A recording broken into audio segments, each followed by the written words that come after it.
Ladies and gentlemen, boys and girls, welcome to Twitch, where we're recording our podcast live. For the first time. For the first time. Ever. This is going to be a bad idea. This is already a bad idea. Ooh, an IBC. Good choice. Yeah, dude, right? Free. So just as people hopefully pile in the chat room or however this is going to go down, just to talk to everybody that's listening to this on YouTube after the fact, or iTunes, or Spotify, or wherever you are listening to this. Thank you for listening.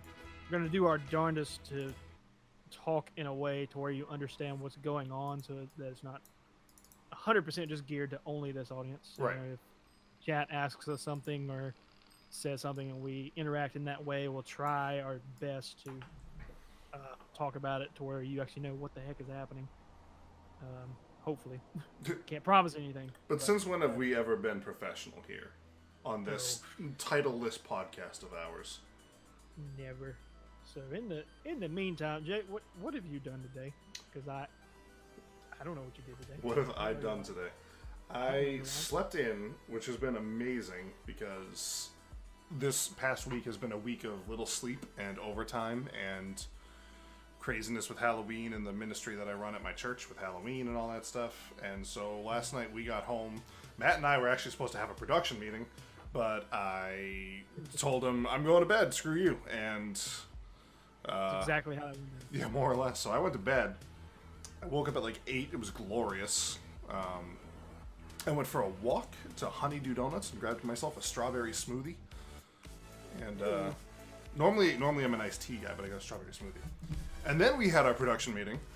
And then I streamed Splatoon 2, and now we're doing this. So. Matt, what have you been up to today? Let's see, I woke up early this morning to go on a run.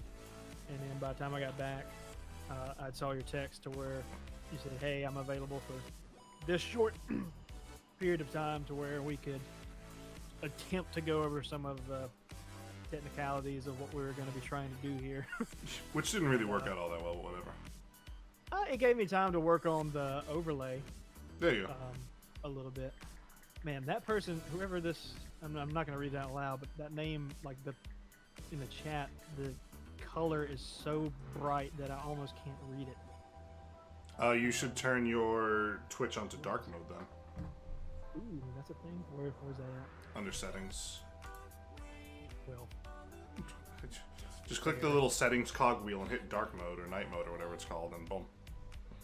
Setting. Oh, I don't even see that actually.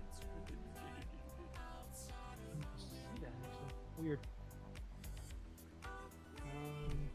Settings. I'm gonna make in the chat box itself. Oh, I'm on my dashboard, so it might be somewhere different. I don't know. Oh, I'm gonna find this. Okay. Because I love, like, the first thing that happened as soon as YouTube rolled that out, I was like, yes, please, and thank you. Dark mode is such a blessing in the current age, isn't it? Yes. It's like, oh my gosh, why does everything not have it? I know, like, I'm really waiting for Facebook to roll it out. Not that I use Facebook a whole lot anymore, but like Twitter's got it. I got it enabled there. YouTube's got it. I have it enabled there. Discord's got it. I have it enabled there. Twitch has it. I genuinely do not see this. Let me go to my just actual Twitch.tv page. I have to edit all that out. Yep. Okay, so in the chat box, like on the right side of the screen, in the in the bottom left of the chat box. I need to go back to your stream then. Well, where are you reading my chat from then? Well, when I click settings, it took me off of it. Oh yeah, no, go back to the stream. Okay, back. Bottom. Okay, settings within the chat. Okay, I see. Oh, it's not there. It is. Okay, it was on my thing. It says readable colors. Maybe that's... I mean, I guess you could do that, but... well, I mean, that was literally... Oh, okay. Top right corner. It has, like, your account name and a little drop arrow down. Okay. Click that, and then dark mode is, like, halfway down. Dark mode. Boom. All right, we're there. Love it. Welcome to the 21st century, Matt. We have dark mode. Yes. Makes chat a lot easier to read. For those of you that are regular to my channel, this is going to be a little different than how things normally go. Just throwing it out there. For one, we're not going to read names out loud, because for some stupid reason, we have like thousands of people that listen to this podcast. I don't get it. I don't understand. I never will. Nope. So just for your own privacy's sake and whatever, we're not going to read anyone's names out loud, but hello to those of you that are here. I see you and I appreciate you. We do see you. Also, I have alerts turned off, so any bits, subscribers, anything like that, I will read them off, when it's appropriate or just at the end or whatever. But save it all for, later. I might stream later. Matt, are you around for maybe some Dark Souls action tonight? Yeah. Depending on how late we go. I know, we've talked about this before on some of the podcasts. Me and Jay are both huge sports fanatics. Right. In the football world, I'm crazy into college football, and Jay's crazy in the NFL. And right now, there's going to be a huge college football game going on tonight. Ooh. Which will be Alabama versus LSU. Around 7 o'clock my time, so I definitely will not want to miss that. That's fair. But anything leading up to that, heck yeah, let's do it. Well, let's just finish this podcast, and no, I'm joking. Let's try to survive this first. So speaking to the chat directly, if you're listening, because I know at least one person that has joined in with what appears to be sombreros and someone dabbing. That is Doug Dibadome, owner of the Dimsdale Dibadome. And Yes. I will ask that you remember that. Fairly Odd Parents at its finest. Thank you, Butch Hartman. See, on mine the chat's so small that I can't make out what that is. Like I can now that you say that, I can kind of piece that together. That's fair. Maybe I just need to make my chat bigger. I don't know. But for you who posted that, how are you doing, man? I hope you're doing well. This particular person we actually know fairly well. If you're in chat, if you're watching this, if you're listening to this later or whatever, but if specifically, I guess if you're in chat, we have some things planned out that we can talk about and will talk about. But if you're like, hey, I'd like your opinion on this, or what do you think about that, or if you want to throw in your 2 cents, we'll read it out loud or whatever. But this kind of adds a third or fourth dimension, I guess, to the podcast. So it'll be a little more fun to do that. Oh yeah, for better or for worse, and of course we have limitations, but semi-opening the floodgate of throwing out an AMA almost. Yeah. To an extent, obviously we'll have to filter depending on what is said. I feel like your audience is fairly tame from what I've seen. So here's the new thing about Twitch that I have noticed in the last month or two. Is now Twitch has tags. Like, how you can like hashtag something and then people can search by hashtag or whatever. There are people on Twitch that, like, for example, because I usually put the family friendly filter on my on my streams. There are a lot of people that search the family friendly filter and then show up just to cause a ruckus. So there could point in case there could be of course you could be some people showing up just to cause a ruckus, but I don't really foresee that happening. As he was talking, chat started to do that for anyone listening to this later. Yeah, I guess that's a good point. Chat points out podcast episode is going to be more like a radio show then. Yeah, I guess so. We're not going to be taking live calls or anything like that, but for comments, yeah, definitely. I appreciate the chat being as specific to let you know that you are specifically me, the butt man. Yes, but I am not. No. Which is thank you for that clarification. Which is weird to me, but whatever.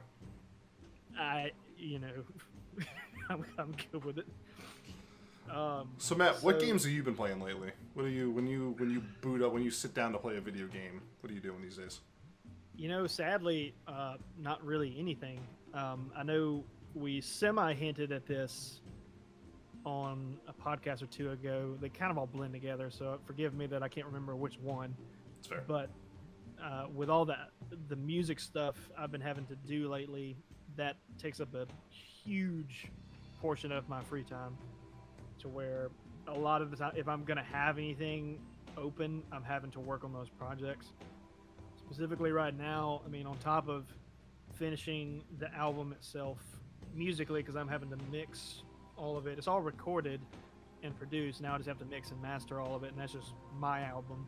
On top of that, the record label sent me a project to work on for an artist that's with the record label that helped write the song. So I have that. And then on top of that, we're doing a behind-the-scenes documentary, if you will, of the making of the album that we just started working on. And although I'm not having to shoot or do any of the production side of that, thankfully I have a good friend who's really great at that stuff. I am having to edit that stuff, which is a ludicrous amount of videos having to sort through and piece things together.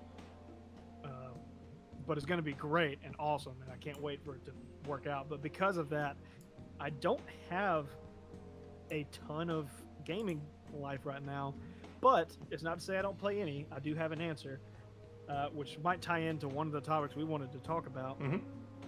Oddly enough, the games that I play right now are mostly on mobile, because given that, about the only time I have free time is either when I'm at work on my lunch break, or doing something to where I'm not at home, but wherever I'm at, I just don't have anything to do immediately. So I just pull my phone and my tablet out, play around on that for a second, and then just go right about back with my day.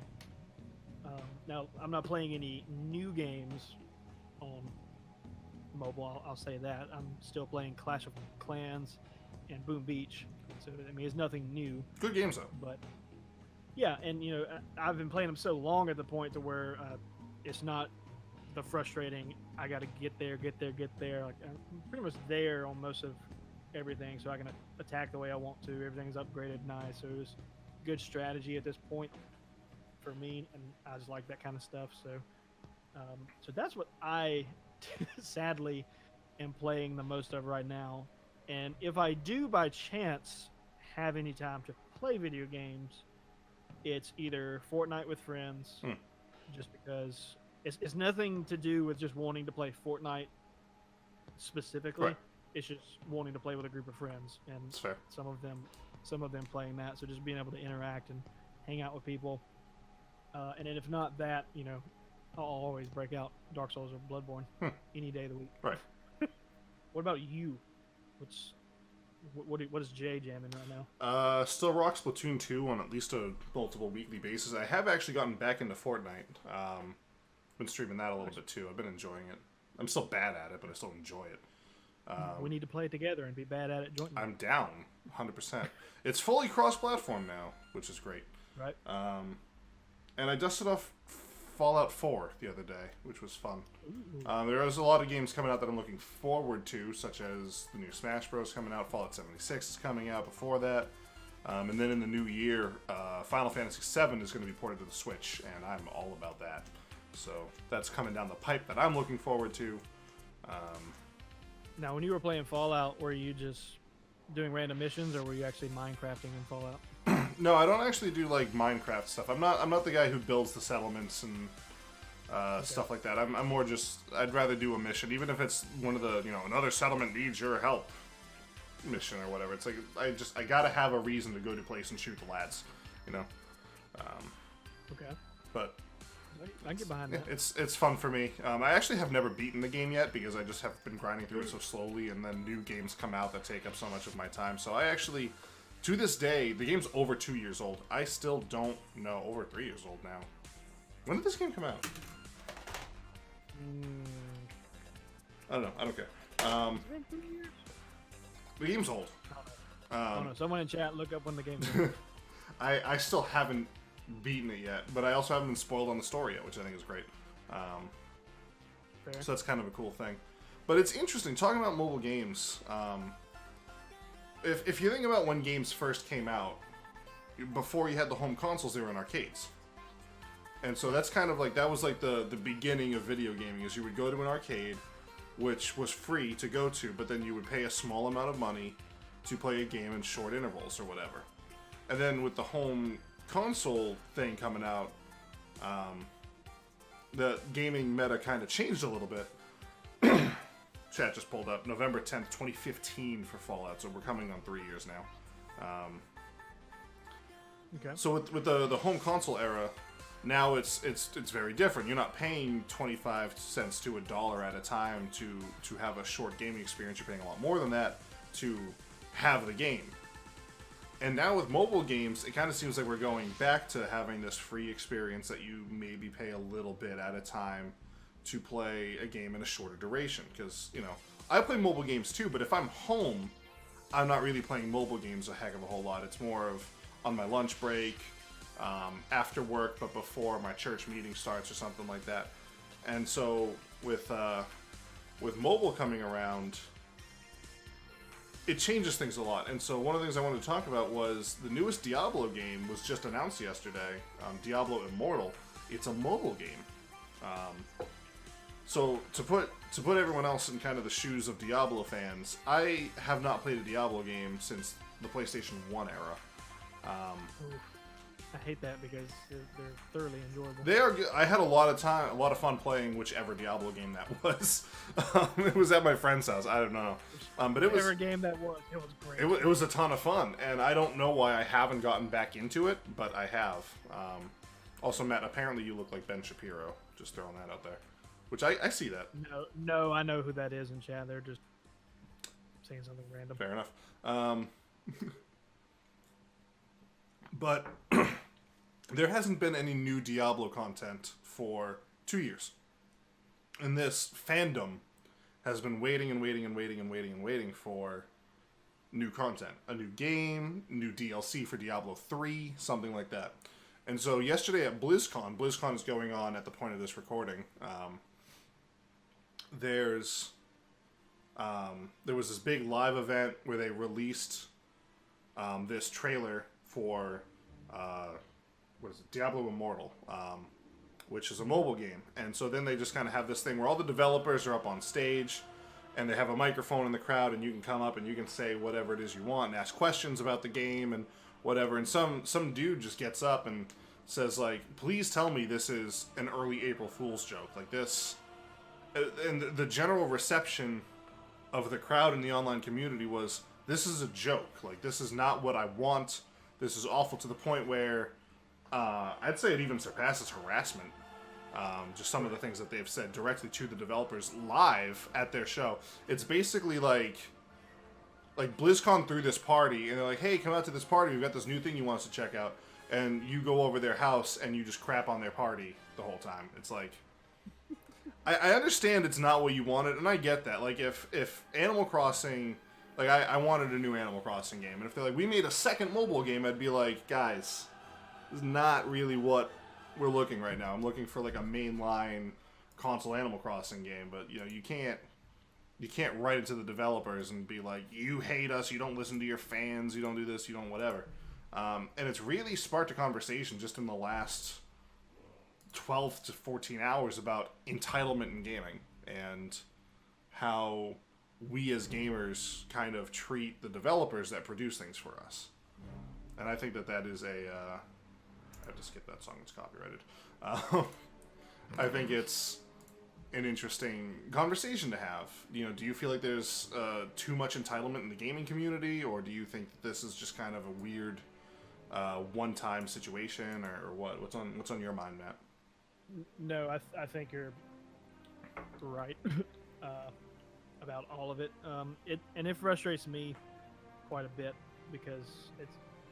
I mean, I don't really know what to even really say about it is the bad thing. Like, it's become the way our culture is, and not only in gaming, and it's kind of all over the place. Just if some sort of content is released and it was not what people are wanting, as far as they're concerned, that just makes it trash. And they, like you said, get to the levels of where it's semi-harassment sort of things, and you're like, I actually had a conversation with a guy before I got back home for the podcast today. I was over at my brother-in-law's for my niece's first birthday party, and I was talking to one of the guys there about sports, actually. And we ended up, we're just talking about a multitude of things, and actually talked about the fact that the participation trophy mentality has kind of bled over into the way society handles things. And what I mean by that is no one seems to know how to lose, fail, or not get what they want at all. Like they don't know how to handle it like adults That's fair. at all. And I'm not saying the participation trophy caused that. I was saying that type of No, but that's kind of the era we live in. Our parents kind of coddled us a little too much as a generation, you know. right. It's just anytime it makes it feel like all these people that do this were just never told they were wrong or not enough or whatever have you. It seems like they just if whatever they were wanting did not go their way, then everything is awful, a crime against humanity, and they're gonna throw a fit about it. And Right. it's freaking frustrating, really, because honestly, and I had actually missed the announcement of the Diablo game Jay's talking about, but when he told me about this when we were getting everything ready and thinking about notes and stuff, I looked into it a little bit and I was like, this is actually cool. I would like this. Like, I'm okay with this idea. Would I like another Diablo game? Absolutely. But they're still giving you something. It's not like they're just leaving you out to dry.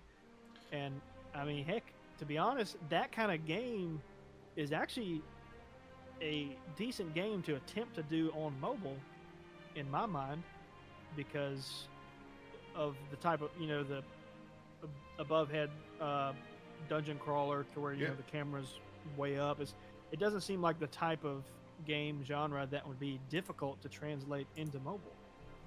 So to me, I thought it was a cool idea, and I might play it. If I'm being honest. Whereas you might not otherwise have if it came out for PC, PS4, Xbox, Switch, or whatever. Right. Because you specifically, I understand that you're one person in millions or whatever, but you specifically don't have as much time to sit down in front of a console to play games as much as you do, like you were talking about, at work real quick or, whatever. Mobile games are kind of more what you're into right now, so.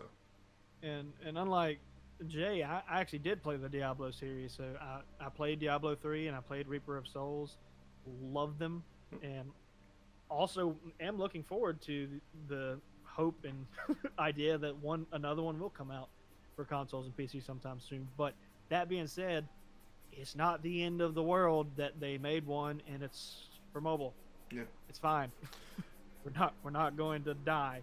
Generally, what I've noticed in gamers' mentality or whatever is gamers are willing to put up with a lot to play what they want to play. Like, for example, if you look at the evolution of first-person shooters, or just shooters in general, when they first were really, really a big thing in both the competitive league and even in the heavier casual leagues, they were really only on PC. Your Counter-Strikes and stuff like that. That was really all you could find. There weren't really good console shooters. You had your GoldenEye 007 and whatever. But that's objectively not a good video game. It did a lot for the genre, but it's not a good video game. But then... Shots fired. But then back in 2002, Halo came out for this Xbox machine thing that was new. Aiming with control sticks is harder, it's slower, it slows down the pace of the game a lot. Now, I don't look at Halo and think of that as a slow-paced game, but it's objectively harder, it's objectively not as intuitive, because with a mouse and key, like, you just aim with the mouse instead of this double stick, line up your shots or whatever. But because people want to play a game on console, they're willing to put up with subpar controls to play shooters on consoles. And I'm not talking about casual gamers. I'm talking about kind of the more hardcore first-person shooter players, For me, I'll play both. I don't care. I'm a lot better with a mouse and keyboard because it's an easier control scheme to learn and to use or whatever. But I'll also play on controller. Like, it's not a huge change. But there's a very interesting point to make out of that, too, that and I want to read the comment that chat made here in a second because I wholeheartedly agree with it, and this kind of ties into it. But that a lot of people don't think about and I don't know, they just never tried to think about it, or it just hasn't really processed that this is the way. You know, when gamers are looking at things and they're like, how can you do this when all of us are clearly saying we want it this way? And that specific group that's doing that is typically the hardcore gamers, like you were talking about. They're the ones that are going to be attending BlizzCon, like the convention for these games. You know, it's not me. Right, and what I don't think they realize, and I'm even leaving us out of this. I'll even, for this sake of argument, I'll even call us hardcore gamers. Okay. In comparison to the audience I'm about to say, is that nerd culture in all facets, not just video games, has come along so far that the split of gamers into hardcore and just casual is no longer as big of a split, and actually casual gamers has a much larger audience than hardcore gamers do. Much larger. Whereas you go to where we were in high school, a casual gamer, I don't even think that would be a thing you could really even say existed.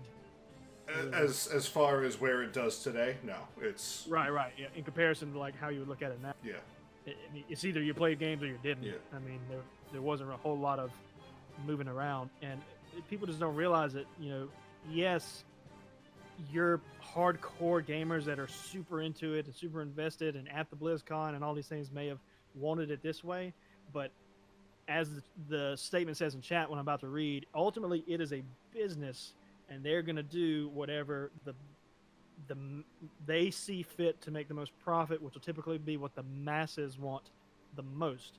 And if the masses are the casual gaming side, then whether you want to or not, you have to semi-cater to them to an extent. You know, you always want to stay true to the hardcore gamers because you know that they'll give you more money than the casual ones will. The casual ones will just buy your game and that's it. Hardcore gamers might buy your merch, your passes to the cons or whatever. The DLCs and the... Yeah, you can get more content out of them, so there's a give and take with both, but I feel like no one is even attempting to acknowledge that as a thing. They just want to look past, no, you only need to think about that's it. Yeah. And just to go ahead and read the chat, to what it said, generally speaking, the video game industry is a business.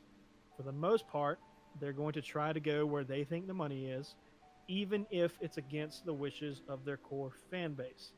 They shouldn't be prosecuted as they are because they're still a business trying to survive. Wholeheartedly agree with that statement. I mean, look at Telltale Games. You know? Oh yeah. They were a business that, they were putting games out in a different way. They did it episodically or whatever.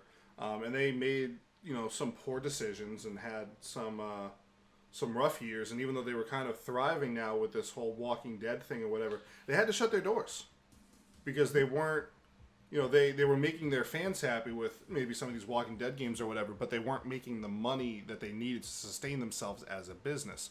And so even someone as successful as Telltale Games had to shut down. And so even, Blizzard is a massive company. I mean, you've got World of Warcraft, you've got Overwatch, you've got, they're hosting on Battle.net now. You've got Call of Duty Black Ops 4 is on there. You've got Diablo and all that. So they are a massive business. All right, I don't think their doors are closing anytime soon or whatever.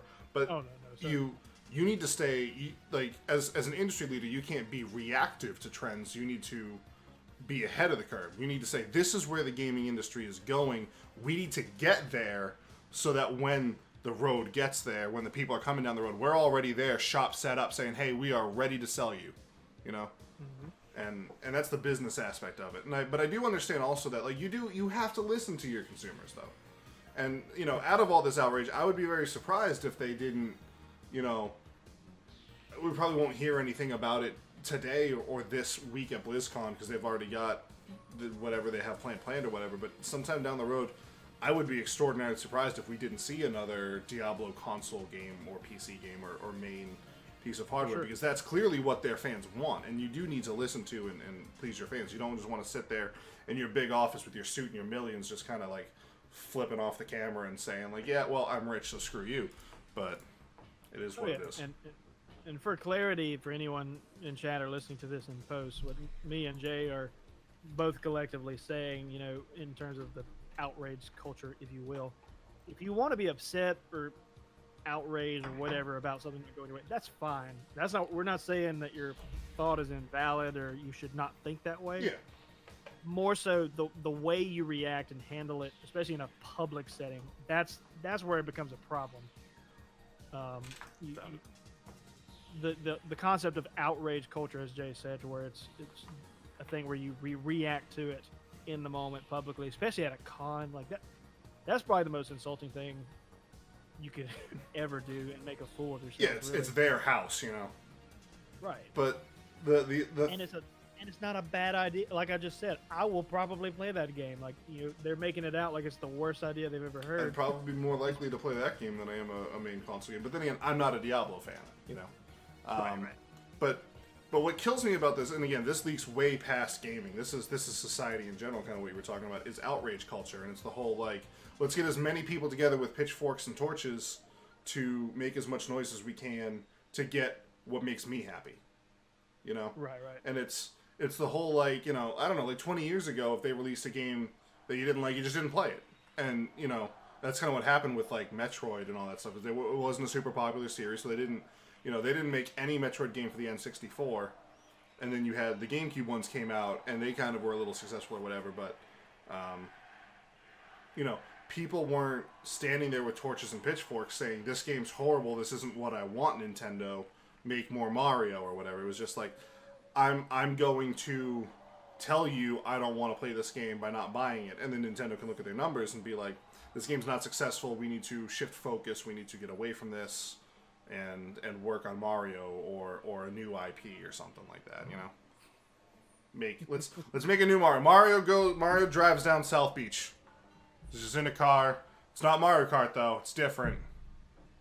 I don't know. So speaking of Mario, like I actually want to ask you about this because just given the things I've had going on, I haven't been able to keep up with news and content the way I would normally like to. So I missed the announcements about Smash Bros. Oh, the Smash Direct. All of it. I missed all of it, and actually have not even read up on it yet because I've been so busy. I haven't taken the time. I keep thinking to myself, I need to stop and read some of that so I know what's going on. And I legitimately haven't had the mental capacity, I guess, to at some point just stop and say, okay, let me just read this real quick. You've been a very busy boy. That being said, for me, can you lay out for someone who hasn't heard any of it, like what did I miss? So have you heard any of the new characters, not just the ones from this past Thursday, but like even further down the road? I haven't, but I'm gonna go ahead and spoil it, even though I don't know this. I'm gonna go ahead and say it's not Waluigi. You nailed it. I could talk for hours about Waluigi culture, but it is what it is. I don't understand. I just don't. I mean, I appreciate Waluigi as a character. He was actually one of my favorite characters to play in his Mario Party or whatever. And quite frankly, I am a little shocked he's not in Smash. But it's the people, the diehards that are like always screaming, put Waluigi in Smash, that I'm like, shut up. But that's me, you know. I love games, but some fans of games can ruin some games for me, you know. But so yes, Waluigi is not in Smash. They have gone ahead, and at this point, they have revealed every character that is going to be in the game at launch, with 5 DLC characters that will be sprinkled out. He threw out the number 6 months. That seems a little soon. It wouldn't surprise me if it took them closer to a year to release all those characters, because with a lot of the other characters that are in Smash Bros., they already had the assets and the movesets and whatever. They just ported them into this new game and polished them and tweaked them. For any new characters, they have to build models for them, come up with movesets for them, balance them into the game, you know, test it, and polish it like Nintendo does. So I think it's going to take a little more than 6 months, but we'll see what happens. And they also announced one of those 5 DLC characters, too, that is free if you buy the game before, I think it's January 1st. Might be January 31st, actually. But, I mean, I'm going to get the game at launch, so I don't care.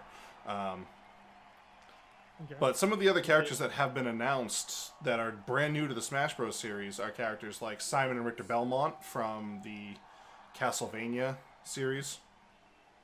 By the way, just watched season 2 of that, and it is fantastic.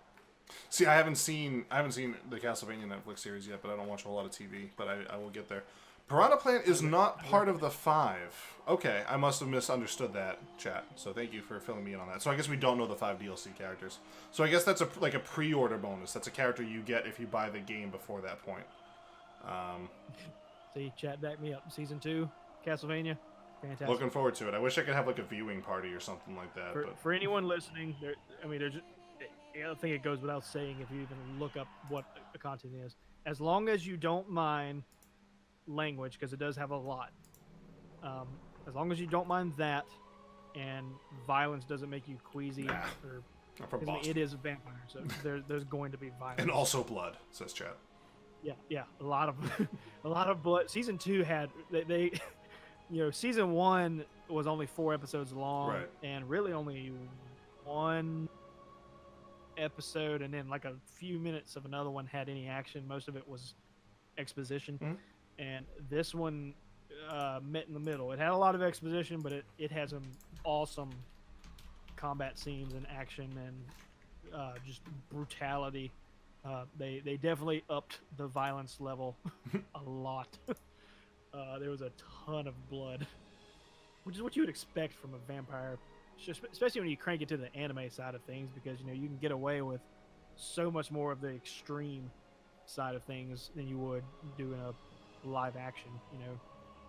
When you make someone lose 10 gallons of blood, it does since there's the disconnect of this is anime, it doesn't feel, oh, that's not realistic, because you're already outside of that realm. Like, oh, whatever. Yeah, they're spewing blood. It's fine. It happens. But if you do that in a real movie, you're like, this is just dumb. So yes. But back to Smash Thank you, Bros. Thank you, chat, for backing me up on that. So we I think we said this once on the podcast already, but Smash Bros. Ultimate has every single character that's ever been in a Smash Bros. Game in it. So there were a lot of characters that, like, after Melee, like Young Link has not been in a Smash Bros. Or Pichu, they've not been in Smash Bros. Since that game. They're back. So that's fun. Oh, okay. They're also announcing all of these new characters. So you have Daisy, who is what the game calls an Echo Fighter, which basically means pretty much the same moveset as Peach, but she looks different. So that's I kind of like that, They have the Inkling from Splatoon, which is probably going to be one of my mains if they're viable, because there are some characters in that game that just are objectively bad. I'm just hoping Inkling is not one of them. Oh yeah, I never say I'm going to use a character preemptively. I gotta try it out first. You have the one that I never thought would actually be in a Smash Bros. Game. I thought, because this was one that the crowd was rooting for, and they kept saying, put this character in, and I was like, there's no way. You can't put this character as a fighter in Smash. But lo and behold, Ridley from the Metroid series, the giant dragon, is a playable character in Smash Bros. As a fighter. Wow, okay. So, and then you have Simon and Richter Belmont. They're echo fighters of each other. So Simon is the main fighter, and then Richter is his echo. You have Dark Samus, who is not an echo fighter of regular Samus. She has her own unique moveset, I guess. Oh no, she is an echo fighter. I lied. I apologize. I looked at that wrong. So you have Dark Samus, which actually I completely forgot about until I just looked at this list. King K. Rool from the Donkey Kong Country series, who's kind of the antagonist of that. You have Isabelle from Animal Crossing, which is just the cutest thing in the world. I'm gonna laugh if they just make her just ridiculously OP. I want her to be the strongest fighter in the game, hardcore. I don't see myself using her a whole lot, but I just want her to wreck everyone. Turn her into the Little Big Planet of PlayStation All Stars. Yeah. And then these characters were just announced Thursday, which was 2 days ago at the point of this recording. Ken from Street Fighter. He's a echo fighter of Ryu, who is a DLC character from Smash 4. Yeah. You have Incineroar, who is the fire starter from Pokemon Sun and Moon. The final evolution of it is a giant wrestling cat, so I've been calling him Ric Flair, because he's fire type. Yeah, exactly. But he's beastly. He looks like he's a powerhouse. So that'll be interesting to see. I was kind of surprised initially when they were not talking about Pokemon from this new series. I was like, I don't know, there's a lot that could be in this game, and then sure enough, here's Incineroar. I think he's perfect for the game. I'm looking forward to it. And then they went ahead and announced. See, I'm reading this article. Super Smash Bros. Ultimate DLC, additional characters and stages to download, and they named Piranha Plant as one of those. So I don't know. I guess the jury's out on that. I assumed it was Piranha Plant was a DLC character, but chat told me otherwise. But I guess, we'll wait for clarification on that. But all in all, this is going to be an absolutely massive game that I am very much looking forward to spending time with. Okay. If you had to put money on it, just from without knowing the movesets, I know, and I'm pretty sure I know what your guess is, but what would you say is the character they have announced that you're excited about the most? I mean, I really like the Inkling just because I'm such a big fan of the Splatoon series. Incineroar looks like a lot of fun to play as. I'm very curious to see Richter Belmont. I like him as a character from the games. I haven't actually played the Castlevania games, but I know of them. Richter Belmont seems fun. And chat, we want to open this up to you as well, so you guys should let us know what you're looking forward to in Smash. Ridley looks not my cup of tea. I'm not really super crazy into that. For anyone that just jumped in on chat, because I know there's still a few that kind of came in a little later in, we're wanting this to be very interactive, so if at any point you think of any question that you'd like to bring up or something you'd like to point out, whether it's something we're talking about or it has nothing to do with anything, just feel free to lay it in there and we'll talk about it. I know someone in chat just said that they'll be playing Simon, whether he's good or not. That's how I feel about the Inkling, honestly. Okay. There's so many characters I'm looking forward to, man. Well, okay, so as it stands, because I haven't played a Smash since whichever one came out on the Wii U. Was that Smash 8? That was Smash 4. 4? Yeah. I don't know where I got 8 from. Maybe Mario Kart. Mario Kart 8 came out on the... Mario Kart, that's right. So, yeah, whichever Smash came out on the Wii U was 4. Was the last one I played. So I have probably a different idea. But what would you say, as of right now, whatever the most recent one, who's the worst character that you feel like there's just not... It's either it's hard to play with or it's just not good, whatever reasoning. Where do you feel that is the weakest link in the character selection? When you talk about that, there are tiers. Like the Smash competitive community makes tiers. Like, this is a top tier character. Their movement and damage is just optimal and whatever. I ignore that list usually because I don't play competitively anymore. Anyway, I used to, but I don't. But there are characters that I look at and always I like to get good with every character, but there were some that I really struggled with, like Duck Hunt from Smash Bros. 4. I never figured him out. I did like 2 matches with him and I was like, I'm done. So I never really got into Duck Hunt. I didn't love Bowser Jr. either. Again, those are both characters that were new to Smash 4. I could never, and I'm not great at Smash, so I'm probably a bad person to really say, but I could never really get anything going with Wii Fitness Trainer. Yeah, that was another one for sure. That was one of my weak points by far. Pichu always made me raise an eyebrow back in Melee because but most moves that he would do would also damage him or herself. But they were also very strong. Someone in chat says, still probably going to play as Mewtwo a lot unless the DLC characters are really good. I'm glad to see Mewtwo back. I haven't played a Smash that had Mewtwo, oddly enough. The one I played, it had Pikachu, Charizard, and Lucario.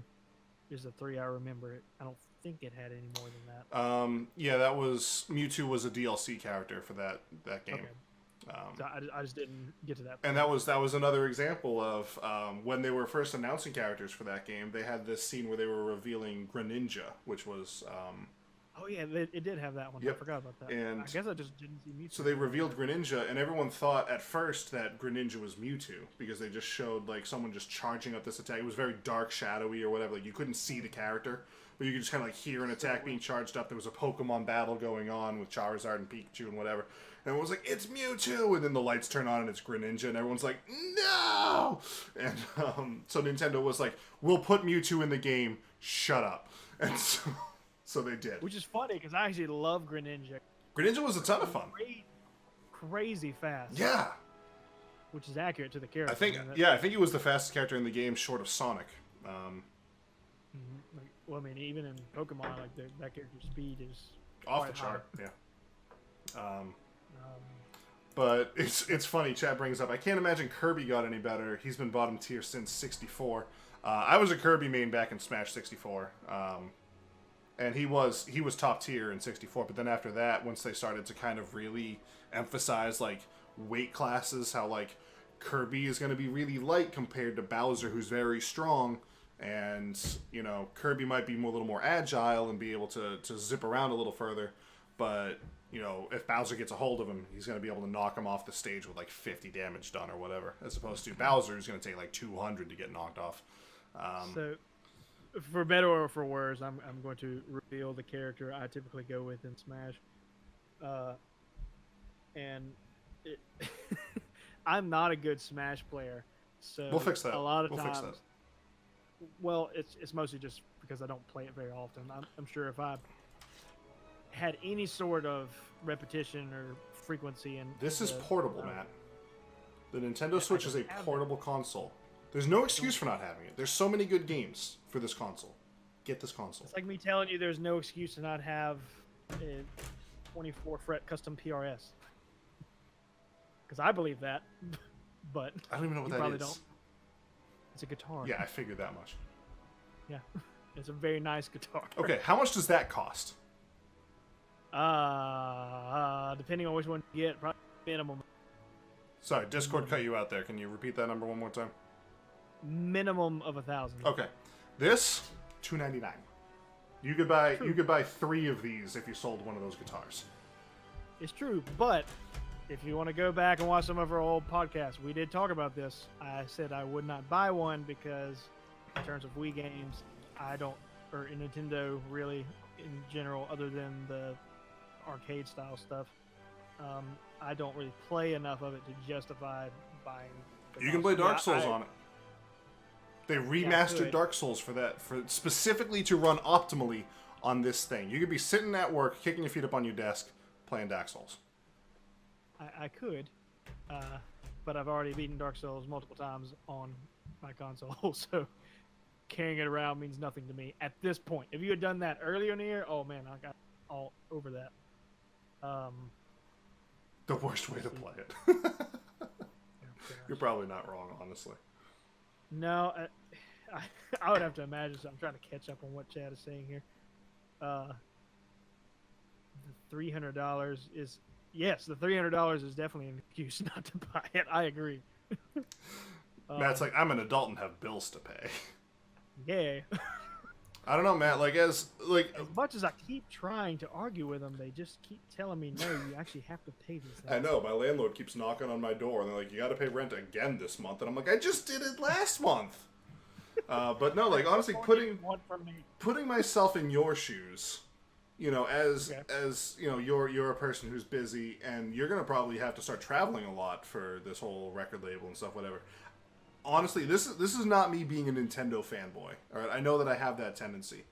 Having a Switch, I think, is really a great console for you, because I don't travel nearly as much as you do, but being able to play, not mobile games, because again, mobile games are good, but they're meant to only hold your attention for a couple minutes at a time, really, right? As opposed to I can sit and I can play Dark Souls for hours. And I can sit and play Dark Souls in the back of a van as it's driving to Jacksonville or wherever the heck it is you're going to end up playing a show one day or whatever. I don't think I've ever seen you play Dark Souls for hours. You get too frustrated. Shut up. I was just saying, okay, well, I don't think he thought about I was putting myself in your shoes, all right? False. Just putting myself in your shoes. I can sit there and play Mario Odyssey for hours. I can beat the game in 3 hours. But Right. whatever. I get that. I don't know. I think it's a good console for you. And I don't know. Maybe ask for it for Christmas. Maybe Santa will bring you a Switch. It's possible, but like, see, so have I ever told you my travel gaming setup for like what I do? Yes, you if I have. You know- bring your PlayStation to your friggin' hotel room. Well, did I tell you why it's not difficult? Yeah, because you have a carrying case with another charging cable or battery, It not never battery leave- pack, but like my carry bag that I have, it has an HDMI cable, a PlayStation cable, everything I need. The only thing I have to do is unplug the PS4, put it in the bag, zip it up, and go. you have a spare controller in there too, huh? No, but my controllers will stay on the desk. Like that's just as easy. As, Oh, okay. I was gonna say because DualShocks are expensive. yeah, no. I mean, I have two Stupidly controllers expensive. at my apartment, but yeah, I don't do. I think that would be a bit much I got you. because like I didn't just go crazy with it. Like I accumulated a lot of that when I still worked at GameStop back in the day. Because so, I can't remember what PlayStation 4 has a similar charger to something else it did. I can't remember what it is now, but I don't know. I had a lot of extras. I hated when they actually changed from the PS3 power cable because as a guitar player, I had a ton of those. I know. I got a bunch of those things too. Yeah, because printers have them, but almost any outboard gear you could possibly have from guitars or recording studio, which I have both. Mm-hmm. A bunch of that uses those type of cables, so I never had to worry about that. I had a plethora of those. One of the things I'm really liking about Nintendo is they're starting to power just about everything with USB-C. It's just very generic. Mm-hmm. And so it's, I have an iPhone, so like my phone doesn't charge with USB-C, but I had someone come over that was like, oh, do you have like an Android charger? And like, those are just like the USB mini things. And I have a bunch of those from cameras and whatever. And so I gave them that, and they were like, no, I need the new one. And they don't know what USB-C is. They're just like, I just need the new phone charger or whatever. And I was like, oh yeah, let me go get my Switch charger. I just handed it to them. Whatever. So it's I love it when consoles or companies, not even in consoles, but like, with guitars or televisions or whatever, just makes things so universal. You can just switch out things and do that here and there or whatever, So someone in chat says the Switch saved my sanity in February when I had to be away from home for like 3 weeks. And so I agree with that statement, but here's my counter. I guess it's as to make a argument for why. Sure. Go ahead, make still, excuses. I can't wait. Right. Well, I think Jay actually already understands this too, though. But like when I am away on the things that I'm doing, it's not free time. It's not something that I'm gonna have a whole bunch of time to sit down and play games at. If I'm traveling, especially right now, it's to do producing or mixing or recording or something like that, and that requires all of your attention without any sort of multitasking or Yeah, anything you like creative artists are weird. that. Right. I mean, it's not to say like when I'm at home and in the studio. I mean, I got football playing right now as we're talking. I'll multitask frame, but whenever you're going somewhere, it seems disrespectful to give somebody all of your attention. That just freaked me out on because I have Discord. I was just showing the football game in the background. Okay, I know no one else saw that, but that No, just messed me up. everyone just saw that. Oh, did they? Oh, yeah. Okay, because I was like, Jay, I'm moving. I'm moving. Help me. For anyone that's actually just listening to this on our stream, we actually do have webcams up. Yes. I don't even think we mentioned that early on. Yeah, whatever. So people can see our mannerisms and our responses or our bored faces or whatever we have at the time for when we are talking. Yeah, and for those of you that are watching this live, this will be back. This will be up on our normal channel probably next Wednesday. That'll be like Wednesday's episode or whatever because we don't have anything else recorded. And then we're going to be doing this again. If you're listening to this, if you didn't watch the stream live, we'll be doing this again probably for episode 10, which is generally bigger. And at that point, we'll probably be, because that's, yeah, we'll be at Game of the Year time by then. So that'll be a very interesting stream. So if you missed this one and you're like, oh man, that would have been cool, I want to see Matt's ugly face, then just make sure you stop by for episode 10 and we'll have more information about that as it gets closer. But Right. And we're using this kind of as a practice run, and we'll probably make a lot of notes and try some different things for episode 10, hopefully. Hopefully we'll have boxes that actually fit the webcams. Hey, It's all right. To do this within... No, I know. I stuffed you last night on the production meeting over sleep, and that's on me. But I wouldn't have been any use to you. I was out, dude. And I didn't do it last night. By the way, I did it this morning while we were talking.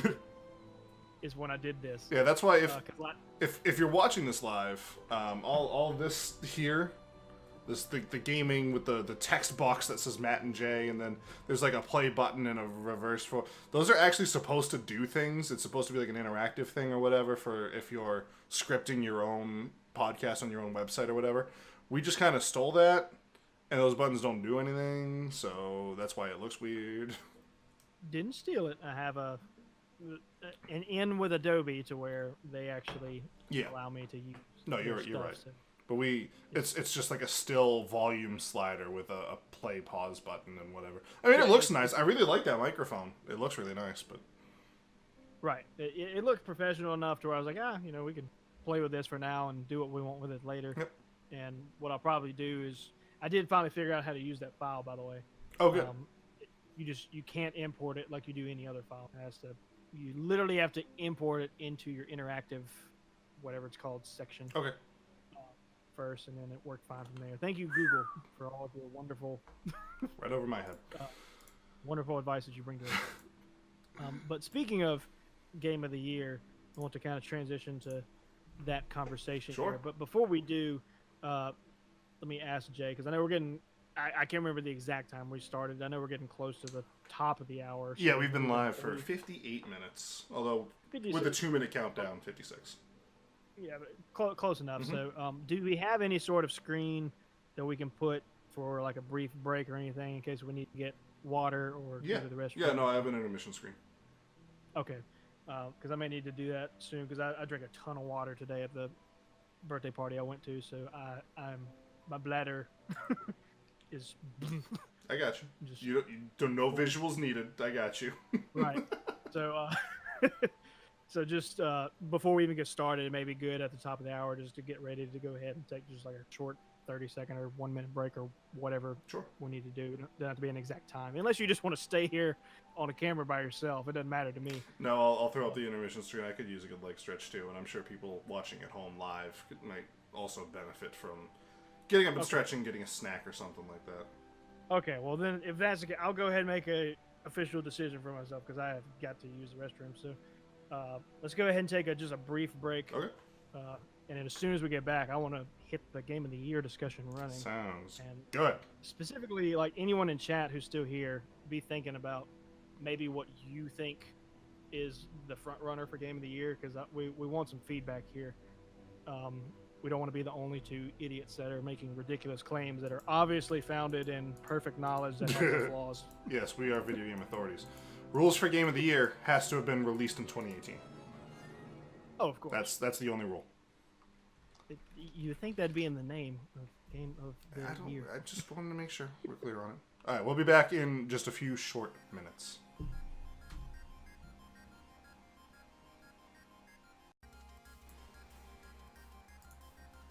All right, we're back. All right. Thank you for allowing us that brief intermission. That was.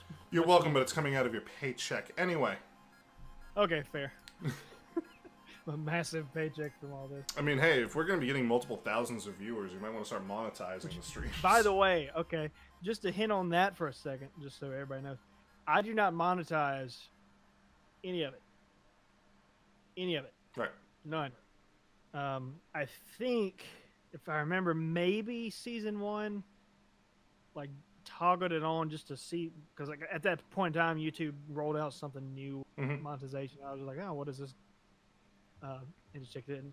At no point did I ever want anything to come out of this in a financial endeavor or extra money or doing like it was just doing it just to have a good time with Jay and just Yeah. talk about games in a format to where people could weigh in on it and we can just have discussion and it's just fun and enjoyable. And I hate advertisements and I don't think you should have to pay money to YouTube just so you don't see them. So you will never have to see ads on our podcast There you go. if I can help it.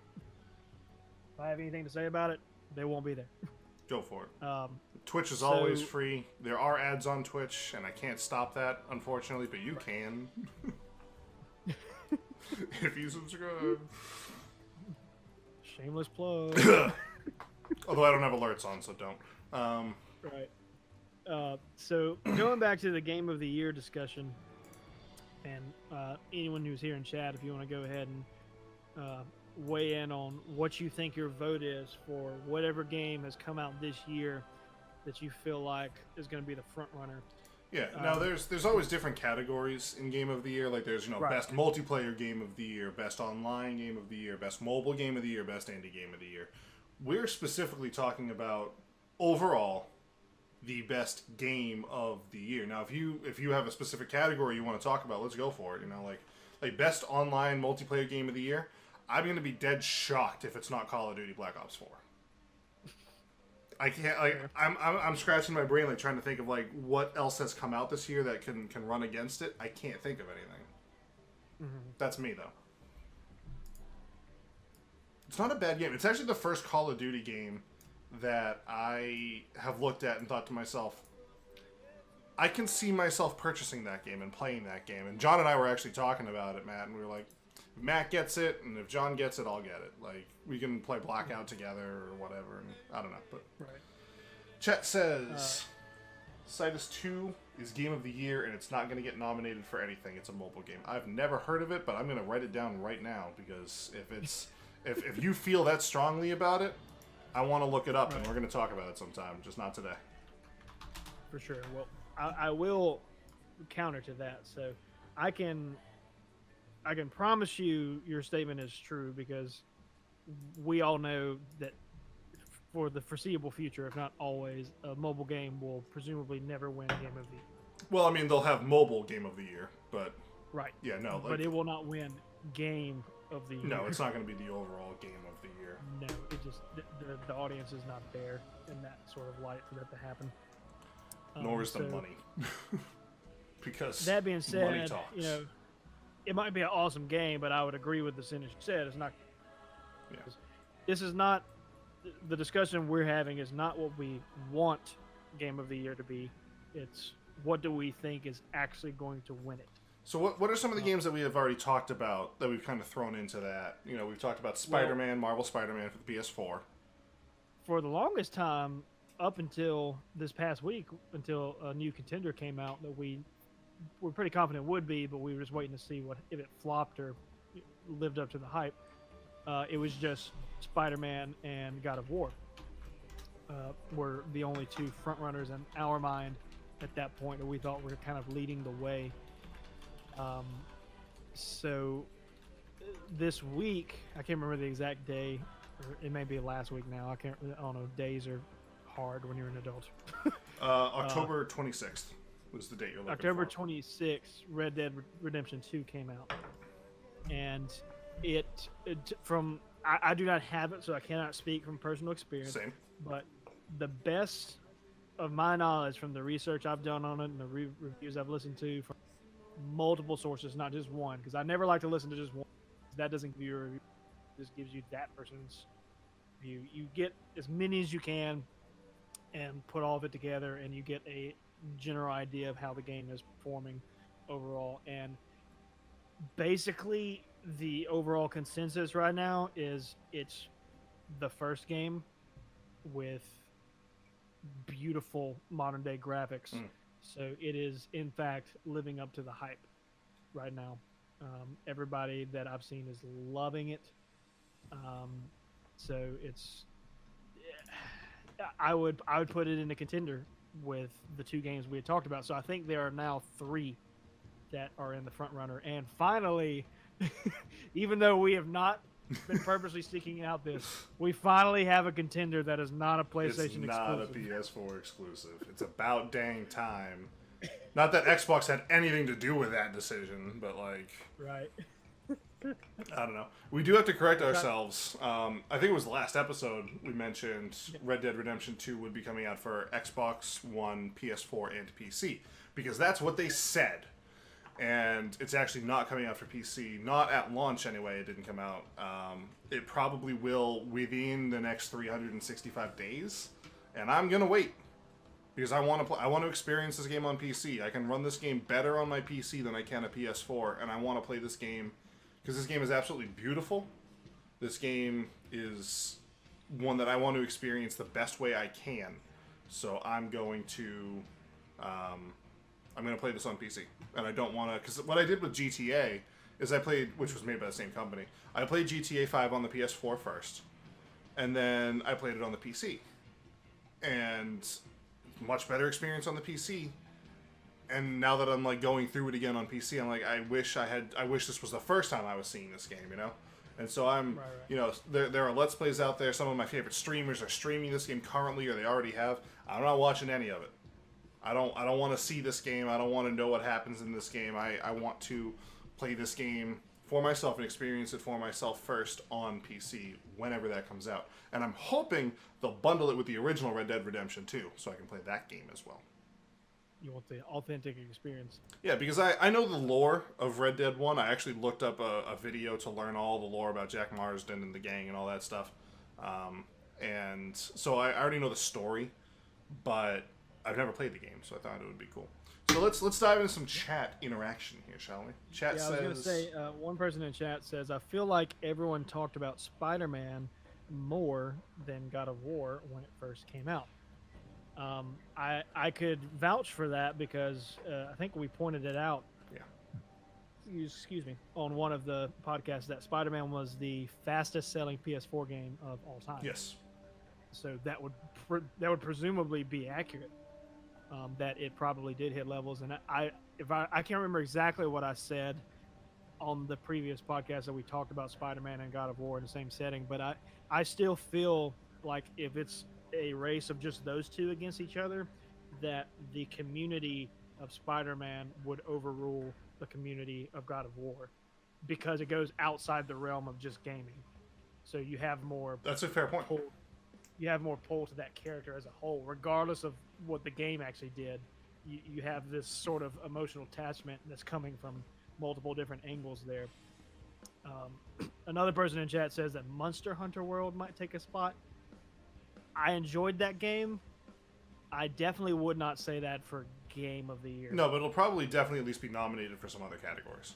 For sure. I was trying to think of what category, in terms of a combat engine, or specifically a weapons engine of like how all the weapons work. If there's some sort of category in that field, I feel like that would be a strong one. There could be. We'll have to wait and see what categories are running this year, you know? I'll tell you what category it won't be in, and that is story. Yeah, we talked about that. I think it was just last episode. Right. It won't be there. My dogs are having fun in the background. I see that. Enjoy They're it. cute. They get bored. Someone else in chat brought up the DLC for Xenoblade 2. I almost said Xenoblade Chronicles 2. Xenoblade 2. It's actually its own standalone game. So it's kind of a weird gray area because Xenoblade 2 came out last year. But this DLC that's also a standalone game came out this year. Xenoblade has a huge cult following. It is a fantastic RPG series. I've played a little bit, probably a good third, I would say, of Xenoblade Chronicles. Not going out of 100%, but going out of like just through the story. I've probably got about a third of the way through, maybe a fourth. And I had a lot of fun playing it. My one gripe with it is it's a JRPG, so it's massive. And it's just like, you play it a lot, you burn out on it, and then you go to pick it back up and you're like, I remember nothing about this game, but I'm too far into it for it to take it easy on me while I relearn the game. So, but that's me. That is a me problem. That's not anything wrong with the game or with other people who enjoy it or whatever. That's on me. And but I really loved it. I honestly think it's one of the best built JRPGs I've ever played. You know, I'll always say Final Fantasy VII is my favorite, but that's nostalgia 100%. I think Xenoblade Chronicles was a much better RPG than any of the other ones I've ever played. So, Okay. Uh, so going back to, I guess, the overall game of the year consensus, I legitimately actually don't know right now. Prior to Red Dead coming out, I would have put my money on Spider-Man. Mm. I think. I think game. I, I I remember saying something to this extent on one of the podcasts. I personally feel like God of War is a better game, but I feel like Spider-Man would win. Yeah, that's pretty much what you had said.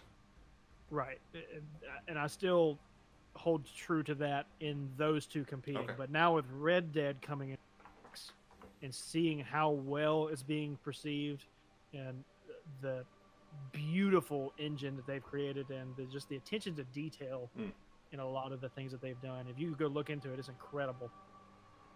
Just just a small thing, just to give a compliment to the game, the snow engine that they have when you are literally walking through snow, and how everything that happens weight wise affects what the snow is doing, and it never goes away. I saw some pictures of people drawing things in the snow as they were walking through the snow. And of course, the things they were drawing were, well, presumably obscene. things that you would also see seen spray painted with graffiti or drawn on your friend's third grade notebook to get them in trouble or whatever. But, you know. True. On top of it being so far from everything I've looked at, everybody is saying it's a great game. It lived up to the hype. It did everything that fans wanted it to be. I also believe, kind of in the sense of what Chat was saying here about a game last year coming out too late, I think this game came out in a sweet spot, more or less, because Game of the Year is going to be announced soon in December. Yeah. Is it December or late November? Early December, but they're going to announce the nominations very soon. Right. So it came out on the precipice of being too late, but just enough to where it's incredibly fresh. It's a new thing to where you can kind of have that, brand new hype train on it. Yeah. More than anything. So they may have a little bit more of a leg to stand on just from being the fresh game. I know they're supposed to be non-biased and not let stuff like that. I mean, but if you look at last year's Game of the Year winner, that game came out in March. So. Right. Of course, I don't remember any heavy contenders coming out late anyways. I think all of the only other game that people were really, because there were 5 games nominated: Zelda Breath of the Wild, Horizon Zero Dawn, which came out a week within each other, both in March. Right, they're both early. And then the other 3 I don't remember. But see, there's 2 seasons for gaming. There's like the first quarter, and then from like September to the end of the year. Everything else is a really awkward, dry season in the summer. And that's when a lot of the indie games or smaller games push out, because people are always looking for something new to play. That's when we got this year. We got The Messenger. We got like Celeste, and well, actually those games came out kind of like earlier in the year, but that's when a lot of people were playing them. You mean to tell me Call of Cthulhu is not going to get Game of the Year? I haven't played it. It's only been out for like 3 days, so. The game looks beautiful. I mean, because that's another thing, is like you can win a game just for looking pretty. Like you can win Best Art Direction. Right. Do I think Call of Cthulhu is going to win Best Art Direction? No, I don't think it is. But you can. You can make those really artful games. Things like The Journey, or Journey rather, whatever it's called, where there's not a whole lot of gameplay there. It's really just kind of like a light, easy platformer and running, and there's not even a whole lot of story going on being thrown at you. It's very deep. But it's a very artsy game, and it's very beautiful. And that won a Game of the Year award back when it first came out. So. Right. Well, so for you right now, and I know you Red Dead, so you're kind of just going to have to just go off what I've said here. Right. On the main 3. Not that I trust you at all. Yeah, valid. Can't fault you. So on those 3, presuming that most likely those would be the 3 frontrunners for the Game of the Year right now, where do you see the vote landing on those 3 right now? Oh, it's so hard. The other nominees from last year's were PlayerUnknown's Battlegrounds, Mario Odyssey, and Persona 5. Thank you, chat, for reminding me of that.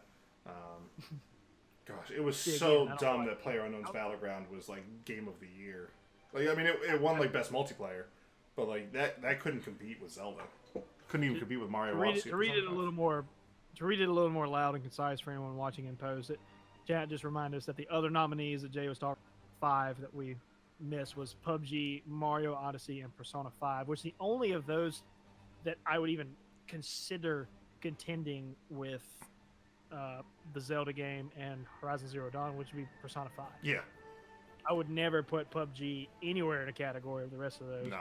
As well as Mario Odyssey, from what I know of it, I wouldn't. Mario Odyssey was a great game and a fantastic game, but right. I think everything that it did, Zelda did better. And so it was just kind of like, do you want like this really good thing or this like slightly not as good thing? It's like, I mean, Mario Odyssey, don't get me wrong, fantastic game. I love it. I've actually played it through more times than I have Breath of the Wild, but that's because I've put more hours into Breath of the Wild because it's just a longer game. It may also have a good more replayability. It has a lot more replayability, I would say. But yeah. Nier Automata got best score, but honestly, well deserved. Yeah, I'd agree with that too. I listened to a lot of the music from that game. That's a game that I wish I had time to play. Anyway, so back to what was it between the three? Oh, between the three, yes. So between God of War, Spider-Man, and Red Dead Redemption, which honestly, I think I'm going to agree with you that those are the 3 strong contenders. I can't think of anything else that can really sit in that camp right now. Now, I could be wrong. There definitely could be. I can't, but Chad, if you can think of anything we're missing on those 3, feel free to chime in. Yep. But like Jay said, of the 3 heaviest contenders right now, that's the only thing I can think of. Yep. I had said that God of War would beat out Spider-Man. I think that if it was down to those 2, I think God of War would win. Because despite the fact that maybe it didn't get as big a crowd reaction, I think it's a better game in almost every aspect. But I think Red Dead, just from what I know of Rockstar Studios, I think Red Dead will beat out any other game that really comes out this year. But we'll have to wait and see.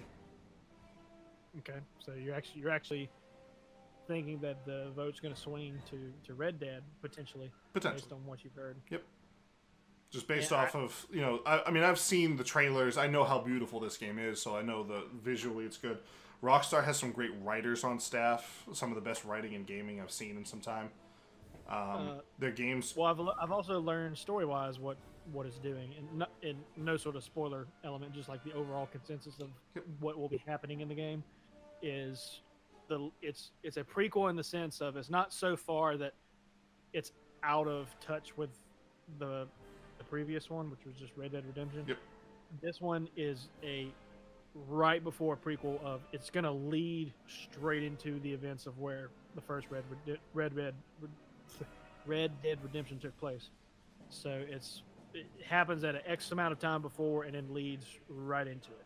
So it gives you kind of a connection, if you will, to the first game, just based on story elements.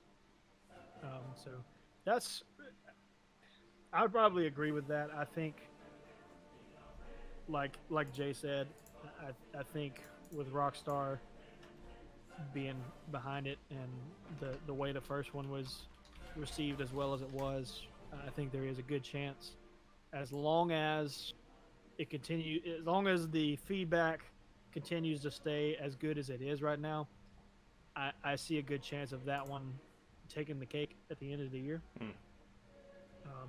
Chad, if any of you feel like those 3 should be different, or if you feel like there's another random one we missed, feel free to let us know. But for all that I know right now, I feel like that'd be a fair statement to say, more or less. I'm trying to think of all. I'm trying to just in my head think of all the games that came out this year to even attempt guessing one that would possibly be able to be thrown into that pot. Well, let's look at last year's games. All right. So you have The Legend of Zelda: Breath of the Wild, which was kind of like an action RPG, and you had Horizon Zero Dawn, kind of a similar genre. PlayerUnknown's Battleground, which was a multiplayer shooter. Mario Odyssey, which is a platformer, and Persona 5, which is a JRPG. So very different genres of games. I mean, Zelda and Horizon were kind of similar on those, but the other, like, 4 very different genres. So I wouldn't be surprised to hear Call of Duty Black Ops 4 thrown into this mix. Because, not only is Call of Duty, and, you could literally release a game named Call of Duty, this game sucks, and it would sell amazingly. But in this day and age, you have, the online influencers, and you have streamers and Let's Players and content creators making videos about this, making the game look fun. And I'll admit, I kind of fell for it. I've been watching gameplay of Call of Duty Black Ops 4 because some of my favorite streamers have been playing it. And the game looks fun to play. They're quite literally professional gamers, and so I'm going to suck at it if I buy it or whatever. I played Call of Duty last night with some of my youth group students, and I'm not good. I lost 20-5 in a death match. Like, I got 5 kills. One of them was because he missed the grenade I threw at his feet. There you go. But so like that's a very different game that I would not be surprised to see in a Game of the Year conversation. You also have the sequel to Undertale just came out yesterday, I think it was, or 2 days ago, or something like that. So I have two mentions in chat of a game called Valkyrie Chronicles. it looks fun as heck. That's the Valkyrie Chronicles is that mech game, isn't it? Oh, that huge open world. No. That's you're thinking of Anthem. Anthem, that's right. Okay. Chapter 1, it's not finished yet. Yeah, but neither was PUBG when it was nominated, so. Okay. That's a live song, I'm going to skip it. That's a copyrighted song, I'm going to skip it. There we go. No? Alright, I'm gonna Google search Valkyrie Chronicles real quick. Yeah, I'm trying to... I can't... Nothing comes to mind when I hear that name, because I thought I knew what that was, but now Jay said it, I think I'm thinking of Anthem. Valkyrie Chronicles is a series of military-themed tactical role-playing video games created by people whose names I can't pronounce and developed by Sega. This series began with Valkyrie Chronicles, which was released for PlayStation 3 in 2008, later for Microsoft Windows, PlayStation 4, and the Nintendo Switch. Okay. I'm looking at some screenshots. I don't really recognize this game. Yeah, I don't guess I know anything about this one. Yeah. Is it multi-console? Is it an exclusive somewhere? What is it? I just read off all the platforms it's for. Nintendo Switch, PS4. Oh, Discord must have cut you out. Oh, sorry, yeah. It's series began with Valkyrie Chronicles, which was released for the PlayStation 3 in 2008, and later for Microsoft Windows, PlayStation 4, and the Nintendo Switch. For anyone listening now or in post, we always communicate on Discord, which always keeps us on our toes, because for whatever reason, this thing happens to where every now and then what we're saying cuts out for each other. Right. So we have this wonderful game of figure out. I wonder what he said. I'm this close to buying Discord Nitro. It's like $10 a month, and I might just put like a ticker up on my stream for it, just like make the Discord a better place every month, and just like have it crowdfunded or whatever, so that everyone can use it and have a better experience with it or whatever, because you do get priority with Discord Nitro or whatever the heck it's called. See, but then if you got it and then the same thing was just happening, you're like, okay. I'd just stop paying for it. I'd just be like, I'm done. Right. This is just a waste. Yeah. Which, I'm surprised it's still, because it's been happening as long as I can remember us using Discord. This has been. It's gotten a lot better, but yes, it's been happening for as long as we've been using it. Oh yeah, and sometimes it's hilarious. Still better than Skype, though. I do get a good kick out of it sometimes, of trying to figure out, like, there's a lot of different things Jay could have said just then. I'm having to piece together. I wonder what exactly he was just saying. It happens. You've cut out a few times, but.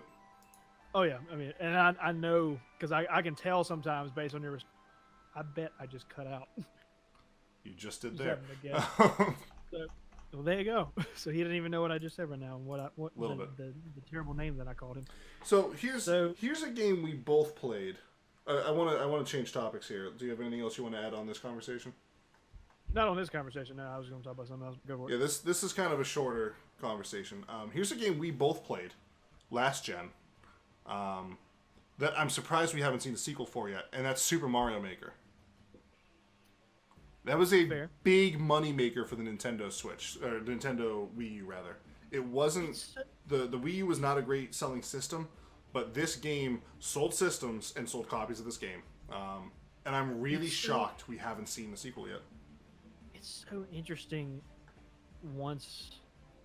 Like, I feel like with that game, there was no middle ground. Hype train, peak, drop off. There's still people who play it like there crazy, are, but there wasn't that middle ground of, okay, this is kind of losing traction. Yeah, you're seeing it less. It just it was just a vertical drop off a cliff of Bennett Foddy's. It's like once everybody saw what it had to offer, okay, I'm done with it. Yeah, and that's fair because it really didn't have. Once you had done a few things, you're like, okay. It was just a lot of like more of the same. Here's another level. Here's another level. Here's another level. And there are some crazy creative people out there, but. And I don't know what else you would do. I mean, I feel like they did exactly everything they could do with a game like that. I mean, which I think it's just also I think is why we haven't seen the sequel yet, because Nintendo's not all about just like releasing. You know, they want to add or change or do something more to it. They're not just going to be like, here's the same game but with a 2 on it for something. You know, it's. So that's the main reason I think we haven't seen a sequel yet, is I think Nintendo's trying to figure out what they want to do with that series. Fair. Well, I can't even say it's a series with that game. But it's so weird to me that we've seen so many other Wii U games ported to the Switch so that people can play them, but this isn't one of them. Like, I don't think you need to add anything to this game. Just take what you made on the Wii U and port it to the Switch. It's a complete game. It works for itself. And I think you'd see a resurgence in it. I think you would run into some complications because you'd have things like, well, are the levels we made on the Wii U going to be playable on the Switch version of it? If I make a game on the Switch version of it, can I go back and play it on the 3DS version? Like, I mean, they've already released the game twice. Maybe that's why they don't want to re-release it on the Switch, because they already did it on the 3DS, you know? I think a really cool mode they could implement with the Switch, I don't know if they have the coding for this game to do something like this, but this would be a cool thing I would enjoy with this game, is if like me, you, John, Fraser, or any of the group that we sometimes do the multiplayer stuff with, if we could take turns, like let's say we pick your design, Mm-hmm. we're like, okay, this is Jay's, and then whether it be the other 3 or literally all 4 of us, including yourself, are all the players in that level and having to go one at a time. So like, it's John's turn and he goes until he dies, and then it's my turn and I can go until I die. And it lets us take turns like that, getting to watch each other's progress, to where then it's in a competition format of who can do this first. Right. Kind of And we've seen a lot of that with things like GDQ or whatever, but you have to be there in person with everyone. Being able to do that online... I would like to see an actual mode to where you could do that, like, me and you are states away. Right. To where we could do that where we are right now, in each individually being at our homes, and just be able to do it in that method. And I don't think that's a crazy hard thing to accomplish. Certainly within Nintendo's realm of possibilities, you know. Yeah, I mean, it doesn't sound like something hard. I mean, I'm not a game developer, so what do I know? It's true. But all I do is sit and drink Dr. Pepper. I'm not a sponsor. I would not allow us to be sponsored by Dr. Pepper. I would pull out of the podcast. How dare. It's got 23 flavors and all of them suck. I taste all of them. They're great. Chat, to go back to our old conversation here, Chat did point out something that upsets me with the Game Awards is that indie categories only take from the West, and that's certainly accurate. They did have one category last year for like best non-American game, and it was just like this Chinese game, this Korean game, this Japanese exclusive or whatever, and it was like as a Westerner, I sat there and I was like, I don't know anything about any of these, and this, I don't know what you want from me like right now, but you know, it's true. It's a very American competition, or award show. Do you?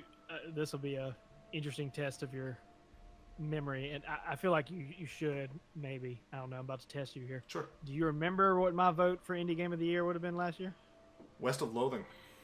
There you go. Great game. I thought about it at first. I was like, I bought him that, so he might actually remember that. Yep. No, I had a lot of fun playing it. That was a great game. It's so random. The problem is we're talking about Nintendo. This is from chat. Problem is we're talking about Nintendo, who still believes Mario Party should still be couch co-op only. That's true. That's something else we can bring up. Super Mario Party just came out, which is Mario Party 11 for the Nintendo Switch. I was really excited about this game because they got rid of what they've done in the past 2 Mario Parties, where all 4 players travel together in a car. Instead of breaking off into the board to strategize yourself, you're kind of stuck wherever the other 3 players lead you.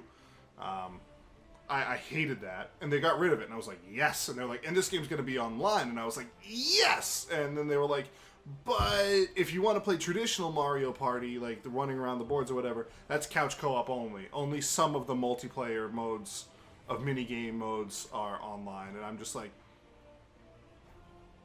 why? Kill me. And so, like, they're getting there. They're getting there. And you, like, and to go back to how we started this podcast, you didn't see this big outrage culture of it. People weren't, screaming at Nintendo, whatever. It's just like, I didn't buy the game. And that's my way of saying, Nintendo, make the game I want. The sales will reflect it or whatever. But I think that's, chat, that was a great point that you pulled up. Is like, we say Nintendo should do these things, but they don't always. I try to share games and then play it. I try to share games, and then after they play it, they'll find out where it's from. That's fair. Okay. I'm not... I don't pay attention a whole lot to games from, like, overseas or whatever, unless they specifically come to America, so I can't say that I feel similarly to you in that. What am I listening to right now? I don't even know what game this is from. That's okay.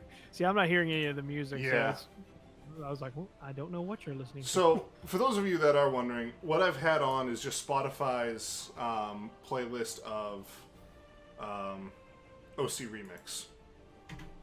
And so I'm just wondering, like, where these things are coming from. But right. Which, in theory, we shouldn't run into any problems with, right? Because none of the guys anyway. So. Well, the Portal song came up. I had to skip that. Because that song is very copywritten. Well, I mean, yeah, but we're also not selling anything. So, like, at the end of the day, if they're like, this is our content, like, okay. That's true. I mean, the worst thing that will happen, YouTube will, I've just used bad companies. YouTube will hit you and be like, hey, this song contains copyrighted material, so we're going to put ads on it because someone else owns it. So, and I'd be like, whatever, but that's fine because that's not me doing it, so I don't care. Yeah. I still wouldn't like ads to be on our stuff if I can help it, but if they're going to do that, then... Yeah, and if we do have issues with this, then I'll have to relook it. Because I was just going to play, like, some lo-fi hip-hop beats in the background or something like that, but I couldn't find a specific royalty-free category to just, like, hit play and forget about or whatever. So I figured video game music written by third parties, remixed, will not be royalty-free. So... semi-winding things down here, kind of approaching a 2-hour mark, which we had talked beforehand. I thought was a decent length. Yeah, and we don't have to stop immediately at the 2 hour. We're just kind of that's where I think we would turn from like having a good conversation, just babbling like idiots. Right. And we could easily keep going, but just to have a mentality of starting to wind things down. After this episode, so going forward, which will be episodes 6 through 10, we're going to kind of stop talking like we were, which was this game's coming out, this game's coming out, this is what it's going to be, maybe game of the year. Gonna really start to hone in on the categories of game of the year and get some discussion going on, not just of the game of the year, but actually some of the subcategories as well. Yeah, we'll do some research on some categories and really dig into it and try to figure out what we think might win, what we want to win, whatever have you. Mm-hmm. Hopefully by episode 10, in my brain, the way I'm thinking of dates and the way everything's spaced out, 10 should be a post game of the year. I believe you would be correct on that. Yeah, I would like to think so, and maybe even 8 or 9, depending on. As long as we do a week to week, I don't know the exact date of when they're going to do game of the year. Yeah, they haven't announced anything about it yet. So, but just going off of the past. What I will go ahead and say now is, if week 9 is still pre-game of the year, we will wait to do episode 10 until Post. Game of the Year's Yeah. or announced. Yep. Yeah, for sure. Because I would definitely want to talk about that in a live stream format to where we could get some feedback from chat and kind of get that authentic. Yeah, Hey, how did you feel about this? We'll run down all the categories and we'll hit on everything that at least we know about anyway. I was having to guess what you said after run down the categories. By the way, that's fair. we'll just run down the categories and. I did go on their website. I did go on the Game of the Year website a couple minutes ago just to kind of see if they had... Because normally they announce on Twitter, like, here's the categories, what do you think? And I haven't read that yet. And so I went on their website to see if there had been anything about it, but their website is still talking about 2017's Game of the Year. So they haven't updated their website yet. I'm guessing they're hard at work on it, and we should hear something soon. Honestly, like within the next week or two. They usually get it out in early November, and here we are. It's November 3rd, so... Definitely should be soon. Yeah. So, what I'd like to do to wrap things up, and it won't be necessarily soon. We'll still be several minutes out, but this should presumably take up the remainder of the time if we decide to stop, is to do something a little more silly and possibly not game related. Jay probably knows where this is going. Oh, yeah. And this will be more fun if chat gets involved, I think, because I feel like with some of the things that I'm about to, or however, that more than not, me and Jay share the same mentality on a lot of things, so I feel like our answers might Way to coincide. assume a heck of a whole lot about me. Oh yeah, assumptions. But yeah, so we're going to talk about. I don't know if this really sums it up well. So Jay, you may want to call it something else, but I refer to it as internet divided questions. Is the way I say it. Is that a good descriptor to you? Yeah, I mean, just to kind of put like a little descriptor on it. It's those questions that people ask that you know, people tend to disagree on, but also disagree loudly on a lot of the times. Like, right. Is water wet was kind of a big one that had come out. I should note beforehand, like, none of these are serious topics. Like, they're all ridiculous or silly or, you know, nothing that really should bother anybody at the end of it. Like, it's kind of ridiculous to think that these are even a conversational. But just to go ahead and just throw it out there, I just want to hit the ground running with this one because I've heard so many different answers to this, and I do not know what Jay's answers are. I legitimately don't. So this could be interesting. So I'll just pick the first one, and if you want to, once we get to a consensus, if you want to pick the second one, have at it. Gotcha. Chat asks, is the dress gold, white, blue, or black? Yeah, those types of things. I can answer that though because that's a whole different thing because that's actually getting into subjectivity of colors based on a bunch of things. Well, I mean, I actually understand what's happening there as far as color being subjective for a person, whether they're colorblind or not, how you perceive things, as well as the device you're looking on it at. Like everything changes the way you see colors. Right. So it could be both. The answer is always both. It was literally made on purpose to do that. Yeah. Is what that was. It was the same thing as the Yanni and Laurel thing. Like that. Yes. Both were in debate. there, but depending on your ears, like how bad or good your hearing is, the quality of the device you were listening in or whatever, like you're only going to hear one of those, you know. Right. It's one of those things people call that a divided thing, but the reality is both. It's just whoever you are at what point and what thing you're using, you're only going to hear one of them. Yeah. But it's, you know, but it's that type of thing. So Matt, go ahead and fire off one of the questions. Okay, so just to start off, is a hot dog a sandwich? Jay, you have the floor. I think it depends. Okay. All right, and here's where I distinct a sandwich from what I think a traditional hot dog would be a sub. All right. Okay. So to me, a sandwich is two pieces of bread separate from each other with stuff, meats, cheeses, vegetables, whatever in it, pressed between two pieces of bread. hot dogs are not like that unless you make it that way. You know, some people rip the bun. Like if you go to Five Guys and you get a hot dog, they rip the bun in half so that they can fit everything because they have beefy hot dogs and small buns, and you put a lot of stuff, you know, bacon, lettuce, stuff in there, and then put the other bun on top. I think at that point it becomes a sandwich. But I think, no, I would call a hot dog a sub. Okay. What about you, Matt? So, here's what I want to start with, because if you just ask me that question, like on the street without looking into any knowledge of it, I would say the same thing. Like, I definitely would always call a hot dog a hot dog. That's the whole purpose. Right. I mean, but in my mind, when I'm asked this, I'm like, okay, I think everyone would still call it a hot dog, but I'm wanting to know, does this still technically count as a sandwich, even if we continue to call it a hot dog? The same thing goes for hamburger. And here's what I want to do in terms of giving defense to that, as my dogs just have a lovely time playing in the background. You're just gonna hear growling. So You can't hear any of it. You can just see it. Oh, you can't? Okay, that's interesting because this is so loud here. That's why I'm like, oh man, they're just growling so loud. So the definition of a sandwich, I'm just gonna read it word for word. Oh gosh, you're that guy. And well, it's funny because this might actually change what you just said. Sure. An item of food consisting of 2 pieces of bread with meat or cheese or other filling between them. That is the definition of a sandwich. I stand by what I said. Okay.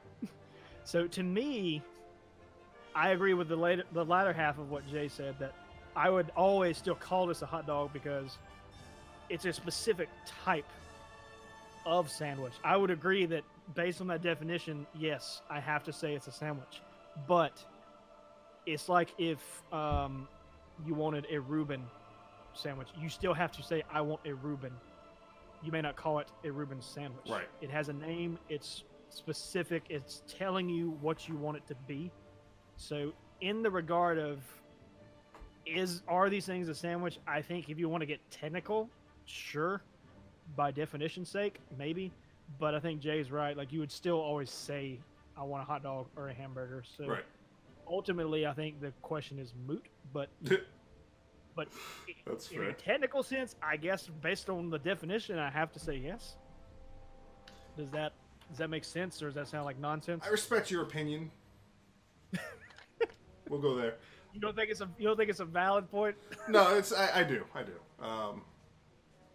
I can't tell if you're playing devil's advocate or if you like legitimately disagree. Sometimes a little bit of both.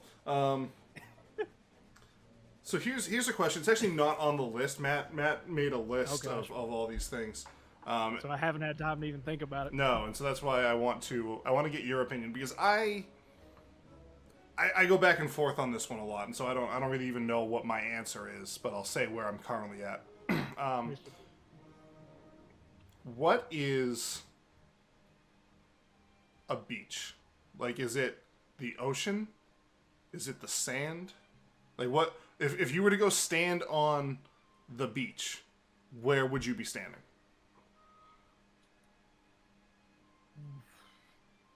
That's such a weird question that I've never even had to think about that. I know, right?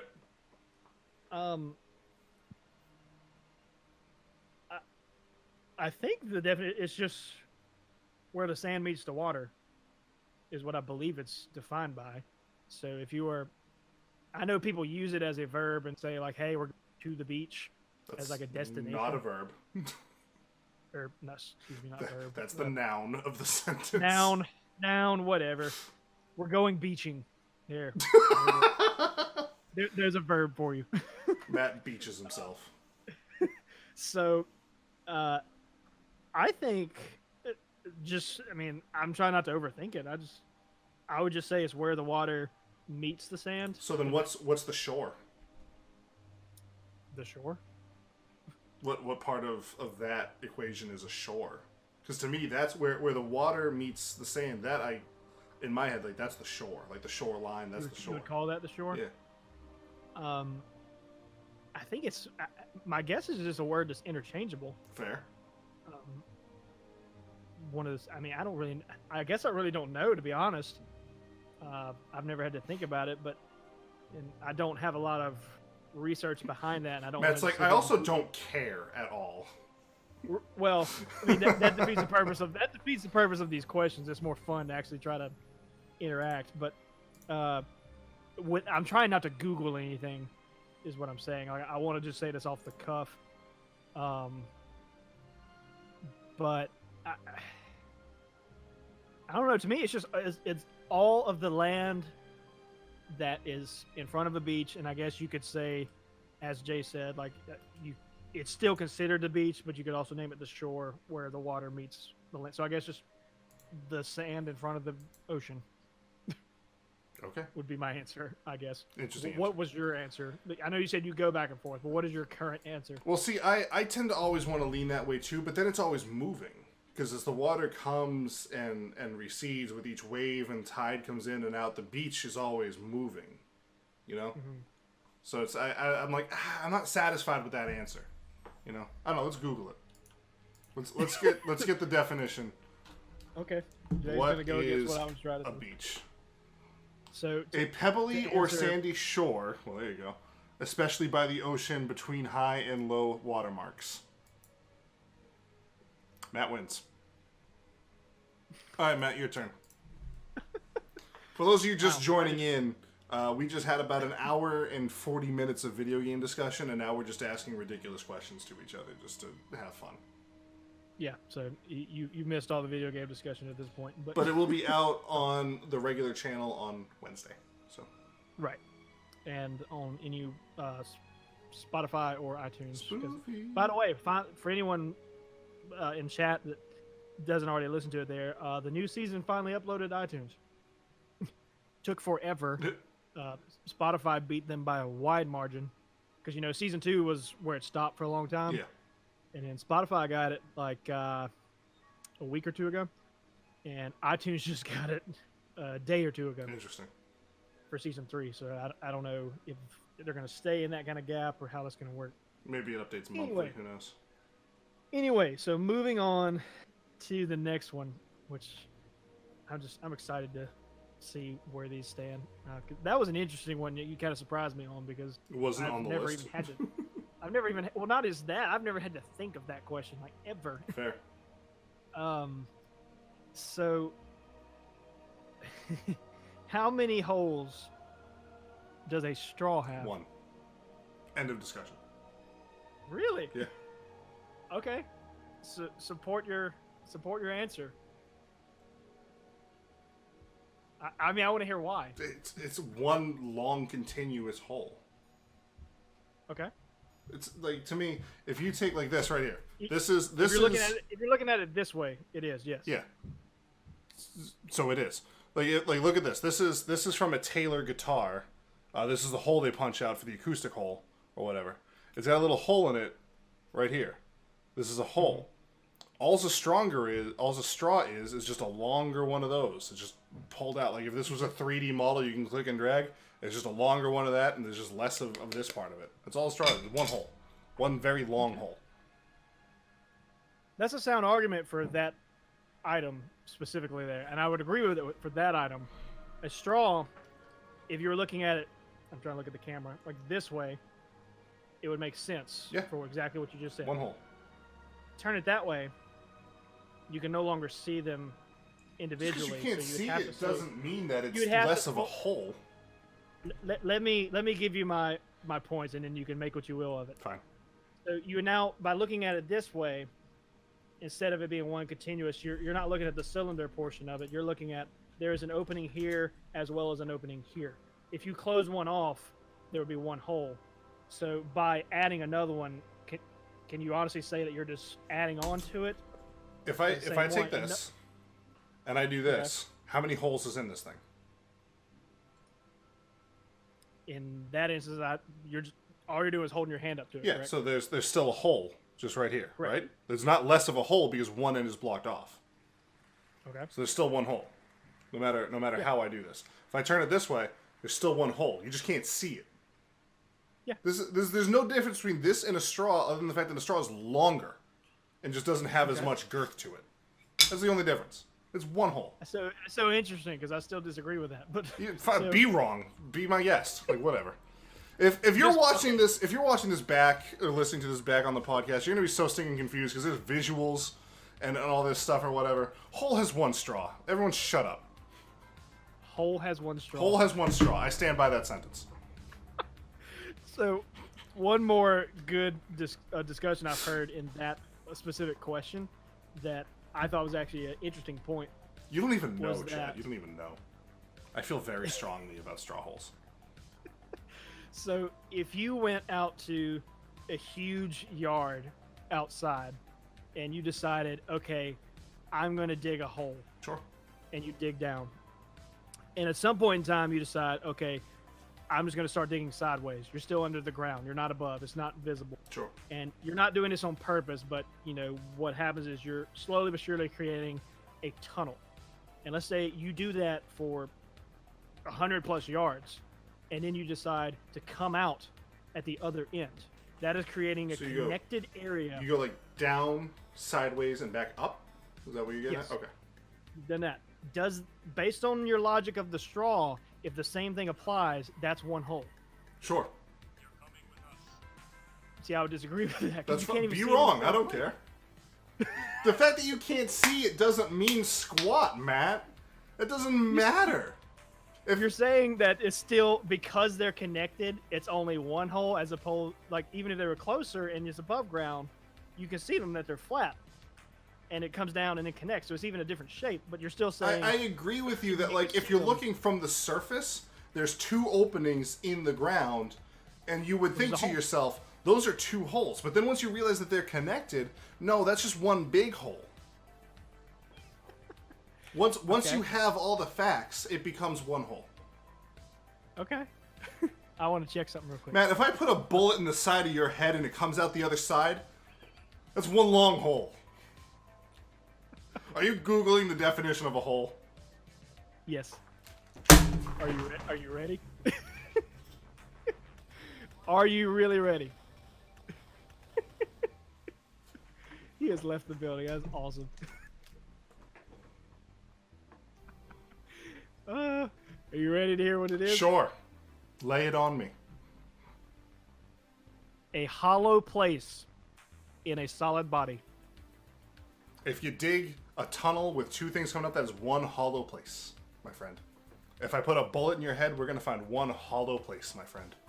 Or surface. I still stand by that because I say the or surface, a hollow place here and a hollow place here. It's one It's one long hollow place, my friend. Well, see, I think I call this and this the hole. I would not call the in between a hole. I would call that a tunnel. Then what's the in between part then? You got a tunnel? Yeah, I'm saying I'm calling that a tunnel. The orifices or the openings are the holes. Disagree. That's my Disagree. discussion on that. Disagree. That's awesome. Apparently, Chat, please weigh in on this. Please tell Matt he's crazy.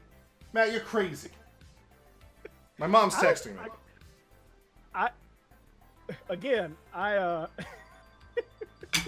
I thought your logic was sound in certain aspects. I was just making points to it. A straw is a transport device. Anyway, so that's that one. Chat, feel free to weigh on. So we're just leaving that. Okay, fine. Well, I mean, what else are we gonna say? You could admit you're wrong. I don't feel it. I thought I supported sufficient evidence, and I can agree to disagree. Whatever. I don't. Whatever, man. All right. Since Halloween just passed, what's your best and worst candy? This one's a little less divisive, but I figured we could use a little. That best and worst that I ate this year, or just like in no, like general? your favorite candy and the candy that you think should be wiped off the face of the planet. For me, favorite candy currently, Reese's. Delicious, absolutely delicious. See, this is weird. I have a unanimous answer for worst candy, like without a doubt. Okay. Favorite is hard. Worst for me, that of the candy that I have eaten, licorice. Don't even put that anywhere near me. Like even like Twizzlers, like regular red. No, I love those. I mean, okay. like regular black licorice. Okay, yeah, I agree. That's kind of gross. The only good use for that is what me and John did when we lived in Breckenridge. We let it get stale and then threw it into the ceiling fans and it acted like a hand grenade because it just went everywhere, and that was awesome. That's so good. And we would wait till each other were asleep, and would just open a door and just like fire in the hole, and just throw it and close the door and hope for the best. Oh, remind me never to live with you. It was fantastic. Oh Okay? my goodness, that's so good. But gosh, best is so difficult. Well, chat has some answers in already. Worst, one person said worst is candy corn, and then changed their mind. No way, black licorice. Worst. See, I like candy corn, so I would. Fair. That wouldn't be on my worst. Fair. You've been wrong about a lot of things today. Let me ask you this: do you, in this question of candy, are we considering chocolate to be in the same category, or are we thinking just Sure. like a sweet Chocolate. Okay. And someone even said best is anything chocolate. So. Well, see, the same person that said candy corn backtracked and said no, black licorice would definitely be worse. Right. Which, I read that, but Discord must have cut it out. right. I know plenty of people don't like candy corn, but I know way more people black licorice. Worst cheap hard candy garbage in the weird non-branded wrappers. So the chat telling me I'm the worst roommate ever. In fairness, I was not the first person that did the licorice. So I don't remember who Well, you're did hearing that from someone you used to live with. That was the worst place for Discord to drop out. This is what I heard. You're hearing that from someone who used to... Who you used to live with. That's one of your former roommates in chat. Not that said that. Yeah. That's Christina. Oh, okay. I didn't know that. My bad. So fair enough. Maybe I am. You know. I feel like they would know better than most people.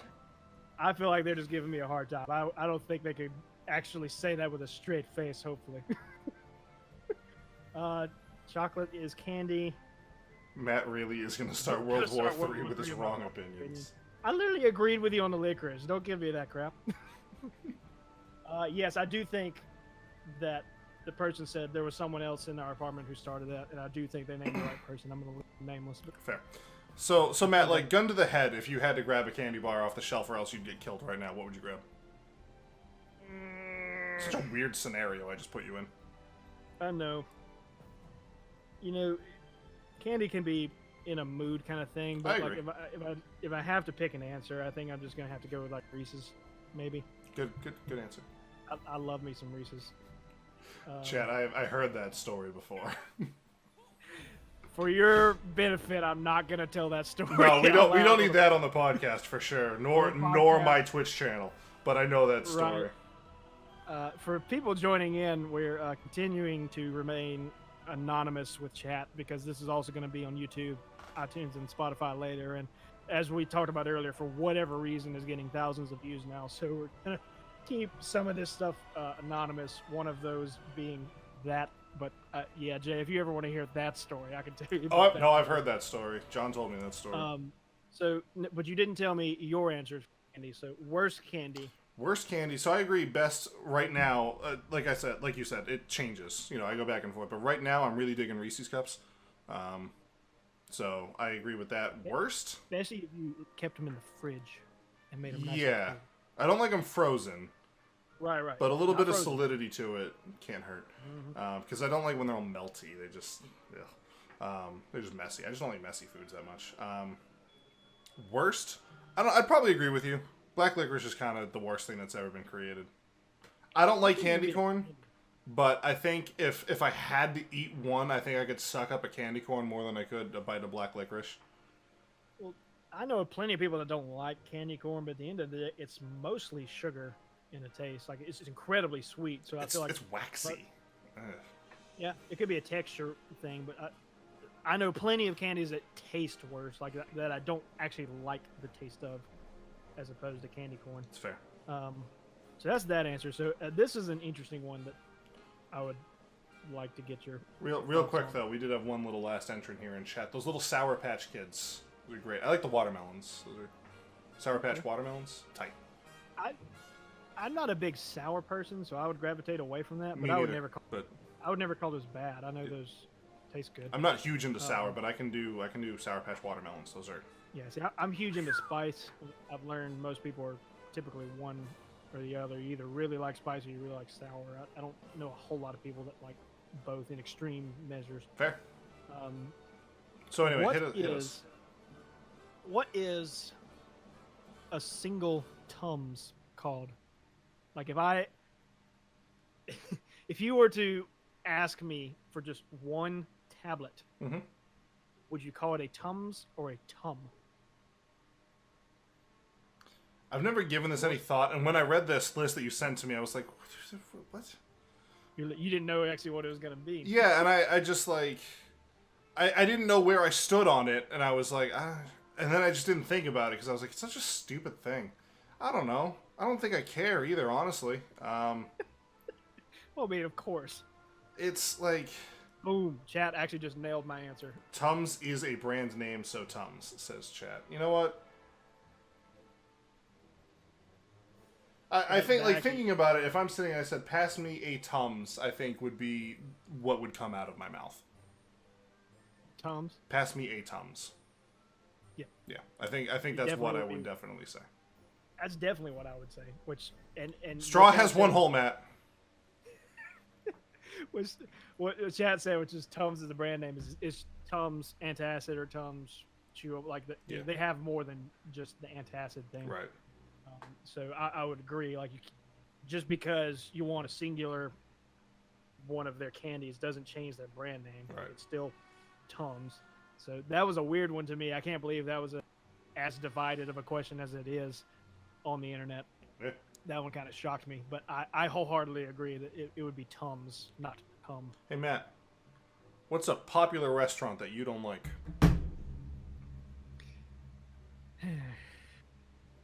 This is going to... Chipotle. That's my answer. See, I've never been to a Chipotle. Been there once. Didn't like it. Never been again. I have two... I'll give you two answers if you want them. Sure. Olive Garden. Ooh, we can't be friends.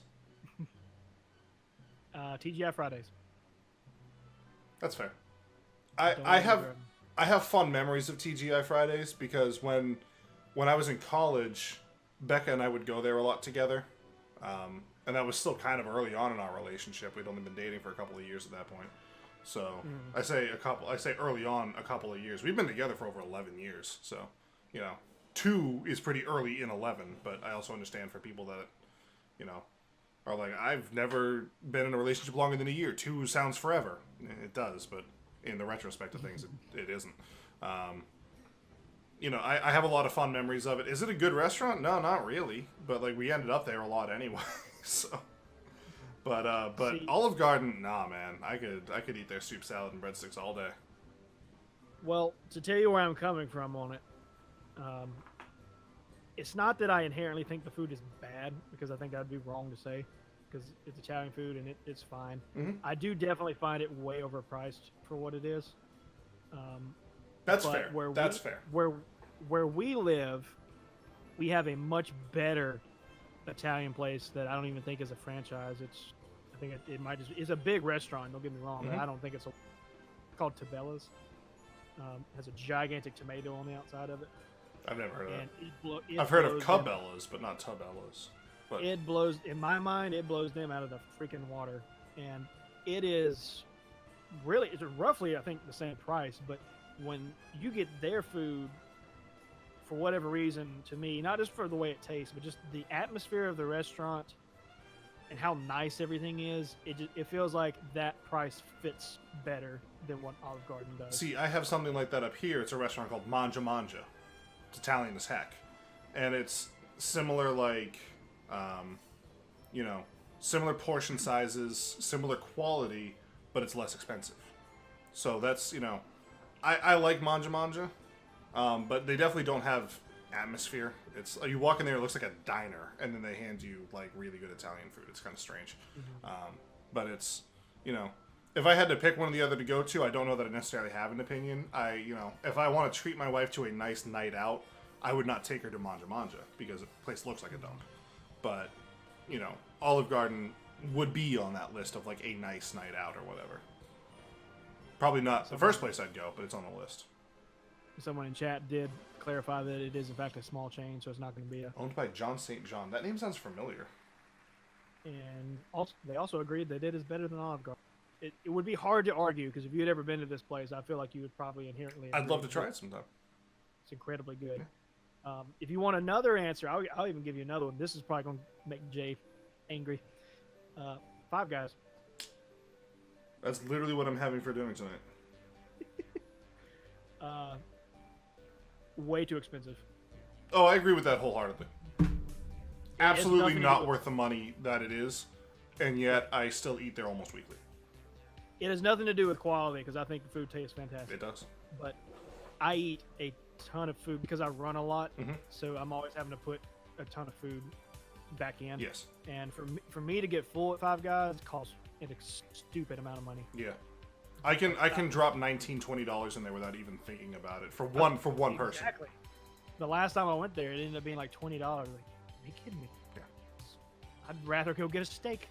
That's a fair point. You know, you can go to Applebee's and, you know, say what you will about Applebee's or whatever, but they have some okay food. You can go to Applebee's and you can eat a whole course meal for $20. It's not going to be, you know, a steakhouse steak, but I mean, I can go to the O'Charlie's here and get salmon and a steak for $20. You can go to Texas Roadhouse and get chicken and steak for $22, like with like a pound of fries. So I agree with you. Five Guys is very expensive, and yet I absolutely love Five Guys. So The reason I bring that answer up because I know it's a very popular place to go, and we have one very close by where our company is, and the guys there want to go there all the time, and I'm always the odd man out that says, no, I don't want to go there. I don't feel like spending that much money. fair. So that's why, because I say no to that place all the time. It's fair. So I love this question. I feel like it's actually an easy answer, but it's still just a hilarious question, so I'm just going to ask it anyways. Who would win Oh gosh. in a fight between one Rottweiler or a Rottweiler's weight in Chihuahuas? See, this reminds me so much of the question, like, who would win in a fight? Like a duck-sized horse or 50 horse-sized ducks? No, other way around. I was about to say, definitely 50 Yeah, horses. no, the other way around. A horse-sized duck or 50 duck-sized horses? Like, I love that question. That's hilarious to think of. As far as this one goes, like a Rottweiler or a Rottweiler's weight in Chihuahuas, I gotta, like, I don't condone animal fighting. Right. But if I had to put my money on anything, like Chihuahuas are vicious or whatever, but like they're not gonna. I don't think they're gonna do enough damage to a Rottweiler. I think that a Rottweiler can come out on top of that fight. I laughed really hard when I first saw this question. I was like, this is a ridiculous question, first of all. Right. But when I actually started to semi-think about it, I was like, this is probably not as many Chihuahuas as you think. No, it's probably like what, 5 to 6 Chihuahuas. Anywhere from 5 to 15 at most. Like, Sure. certainly, I would highly doubt 15 would ever get there, but there are some cases of really small Chihuahuas and really Rottweilers. Okay. So it just depends on the size ratio. Yep. But yeah, chat says less than a dozen. That's probably accurate. Yeah. So when you think of it in that context, I think it's close to a fair fight as opposed to being one-sided one way or the other, because Chihuahuas are freaking mean. They are. They're very mean. But I don't think that they could take... Like, even if they grouped up, I don't think that they could beat a Rottweiler. You know what I'm saying? I would like to think no, but a dog only has one mouth. Yeah, but I feel like a Rottweiler could, like, grab a Chihuahua and chuck it far enough that it could then focus on another one and grab it and chuck it and just, like, keep the fight on a one-on-one basis. Just, like, keep throwing Chihuahuas around until it's a one-on-one fight and then focus fire and whatever. This Rottweiler has the skill equivalent of Deadshot and is just grab, throw, throwing it exactly where it wants to. So black belt. I don't know. Chihuahua It would also kind of come down to, like, you know, the Rottweiler. I don't know. I don't want to talk about animal fighting anymore. Can we move on? Well, no, it's just a ridiculous situation. But I just laughed at the question. I was like, who thinks of this? Where does this come from? Jay, give me another one. Let's give you another one. Let's see. It doesn't even have to be on the list. If you just feel like giving me good conversation going here. I like it. Go for it. Oh, we had a debate at work, Oh boy. and it was really heated. I'll be right back. I need to go ask my wife what the question was because I think it'll be a good gosh. one. Give me 20 seconds. Oh my gosh. I'm very curious to know what this is going to be. So, again, for anyone in chat that is just now joining in, this is a podcast that is going to be available on multiple sources after the fact. It'll be on YouTube next Wednesday, and then usually a day or two after that, it'll feed over. All right. So this was a debate. As well as sorry. Spotify. Sorry, I was just updating kind of what's going to happen after the fact. But go ahead. This was a question that we were having at work a lot, and there was one gentleman that I work with who was very, very adamant about one side or the other of this, and so we were talking about baked goods. We were talking about like cookies and brownies and stuff like that, and he said, "Well, all a brownie is just a cookie that you cook differently." And I was like, I thought about it. And then, like, a cake came into the mix. Like, what's the difference between a brownie and a cake? Are they not the same thing, just cooked differently or whatever? And it was very interesting. So, brownie, cookie or cake, Matt? You're asking if you're saying there's only two answers. I mean, is it cookie or a cake? Chat says brownie's a cake. Agree or disagree? I'd have to agree. I'd say it's a cake. Interesting. Knowing my wife makes both of the time. Knowing the ingredients that go into both, it definitely coincides with a cake more than it would a cookie by far. So let me. Regardless. I hear what you're saying, but let me throw this at you. I want to hear his points behind it because I'm curious as to what. I don't remember what his points were. He was ridiculous. Gonna throw my wallet away. Mind blown. I thought I had alerts off, but apparently not. So that sound that y'all just heard was 50 bits being donated. Okay, all right. Thank you. You may want to turn that off because that might just. I don't know how at this point because. Oh gosh. I thought I turned them off, and apparently they're not. Oh so no. It's fine. Please, everyone, be kind. Or don't. Don't do bits. But so if you take lettuce and tomato and bread, you got yourself a sandwich, right? Like bread, lettuce, tomato. It's a sucky sandwich, but it's a sandwich. Sure. Okay. If you take lettuce and tomato and bread, you could also make a salad. Rip up the bread, you got croutons. It depends on how you prepare said ingredients that changes the food. So, like, even though a lot of the same ingredients that go into cakes and brownies and cookies are the same, I think, depending on how you mix them, prepare them, cook them, makes them, quite frankly, 3 different foods. Okay. Like, if I ever say, like, I want a brownie, you're not going to accidentally hand me a piece of cake. They're different foods. Well, it also, when you pull it over into this discussion, it makes it a lot harder to even use that point because cookies and cakes are made in a very similar fashion. Yeah, but they're cooked differently. Barely. But barely is still different. But it's very minute. Like, I mean, I think in the context of ingredients and in the texture, I think would probably have to weigh in pretty heavily. Like, it'd be very hard to convince somebody that just based on texture alone that a brownie was a cookie instead of a cake. Because you even have specific items called brownie cakes. True. There are different kind. Like you have like fudgy brownies, you have cake brownies, you have it's a lot of gray areas. I think it kind of goes back to our initial hot dog thing that I would call it a cake in a technical sense, but you would still always refer to it as a brownie. If that makes sense. Yeah. Like if it has to belong to a subgroup, I would give it to the cake. I'd agree with but you there. You want to know what it is, because like cake is so incredibly vague. There can be many different things. So I think it has its own name for a reason. But between the two, I would never call a brownie a cookie. Like I've never even heard such a suggestion. That was definitely interesting. Chat says baking is about precision. Barely different is the same as very different. It's true. Okay. If you're slightly off on your recipe, you'll bake something completely different. Epic opera sounding music in the background during this conversation. Oh my goodness. See, I can't hear the music, so I don't even know what's happening. Yeah. Your word for it. I don't know. It's OC remix. Okay. So So I like that. So I'm going to give you a variation of what we have on our list. Sure. It's going to be something you actually didn't have time to prepare for. Someone brought this up at work last year, I think it was. And I think he was just doing it just to be that guy. Just stir the pot. Don't be that guy.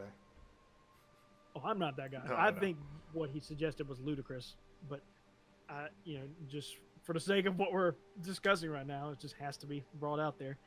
He was making adamant points, and he at least made it out that he believed, and he stuck with it, that you are not wet until you get out or leave the water that you were in. He was convinced that if you were still in the water, that you were not wet yet. Okay, so you're not asking, is water wet? But if you are in water, you're not wet. That's what this man is claiming.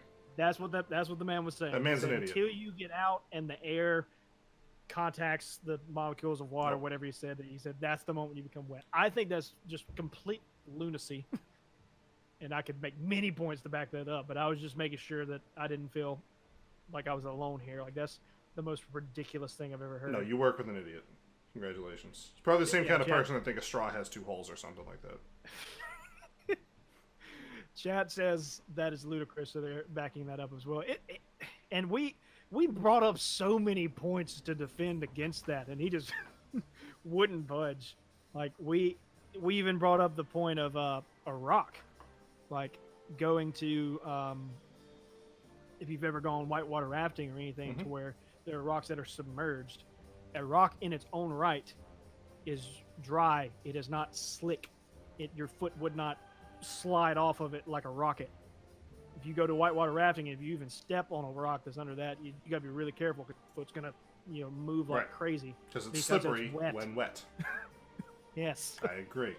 Like, that alone should have put that conversation. You're gonna start a war with this stuff, says Chad. You should have been here for the straw debate. You got to go back when the stream is over and rewatch that, or wait until Wednesday when the podcast comes out, or whatever. Because I thoroughly enjoyed that. Okay, so chat, just for anyone who joined in later and missed that one, just answer how many holes a straw has. Like, no context, just put your answer in there because I'm curious to see what they say. Jay, you got another one? You got anything? let me bring up the list. Because I can't think of any off the top of my head. See, chat's backing you up on the straw. They said one. See? Chat's right. Chat's smart. Or at least one person in chat. See, a lot of these questions, like, is cereal soup? Like, to me, that's just like the same thing we've been. It's like, no, it's a different thing. It's no. Yeah, it's a cereal. Yeah. Are you naked if you're wearing socks? That's a question. Oh gosh. You asked these. Why are you surprised? I know. I remember. I'm just reading the questions you sent me in order. I know. I just wrote down a bunch that I saw on the list. I was like, gosh, I can't believe these are questions. Are you naked if you're wearing socks? Answer, no. Your answer's no? Yeah. I mean, I agree with what Chad is saying. You're indecent, but you're not naked. yeah, I think I could get behind that. Dobby was freed by a sock. It's an article of clothing, dude. Chant says, why do people think cereal is a soup? That's just stupid. I don't know. The internet's a weird place, my friend. Yeah, if it's not an indicator about somebody, why these questions were being asked in the first place, there's plenty of lunacy out there. Oh yeah. Make no mistake. We're just having fun with these questions is all. Oh yeah, it's just, and if chat comes in and if you have any of these that you've heard before, feel free to throw one out there. These highly debated questions, yeah. These are hilarious to discuss. We're running low on them here.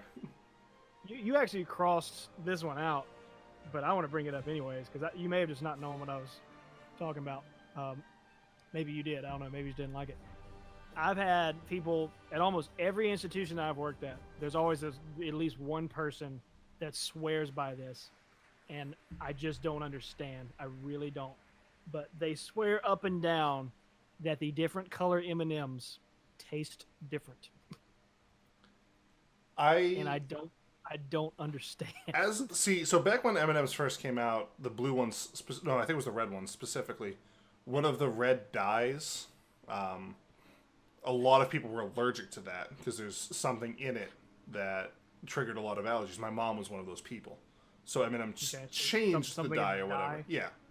So instead of like using red dye number 2, they use red dye number 8 or whatever. I don't know what it is.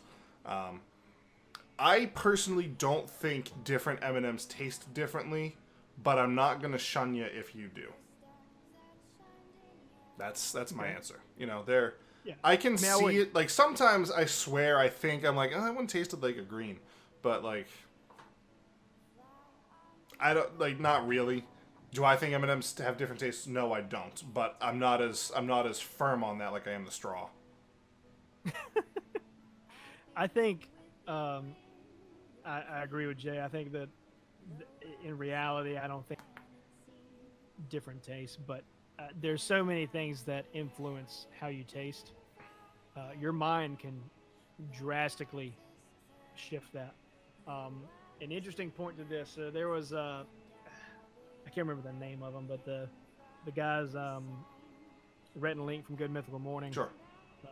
brought some internet person that they knew on their show because they heard that she didn't like bacon.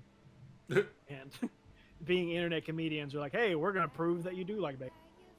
And they, whether it's scripted or not, you know, whatever. But the thing that they did, I have seen in reality work, and they got her pretty good.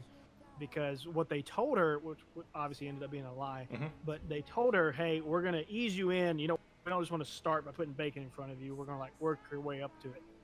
And they, through research, had found out that her favorite food was chili. So however they found this out, they made chili just the way she liked it.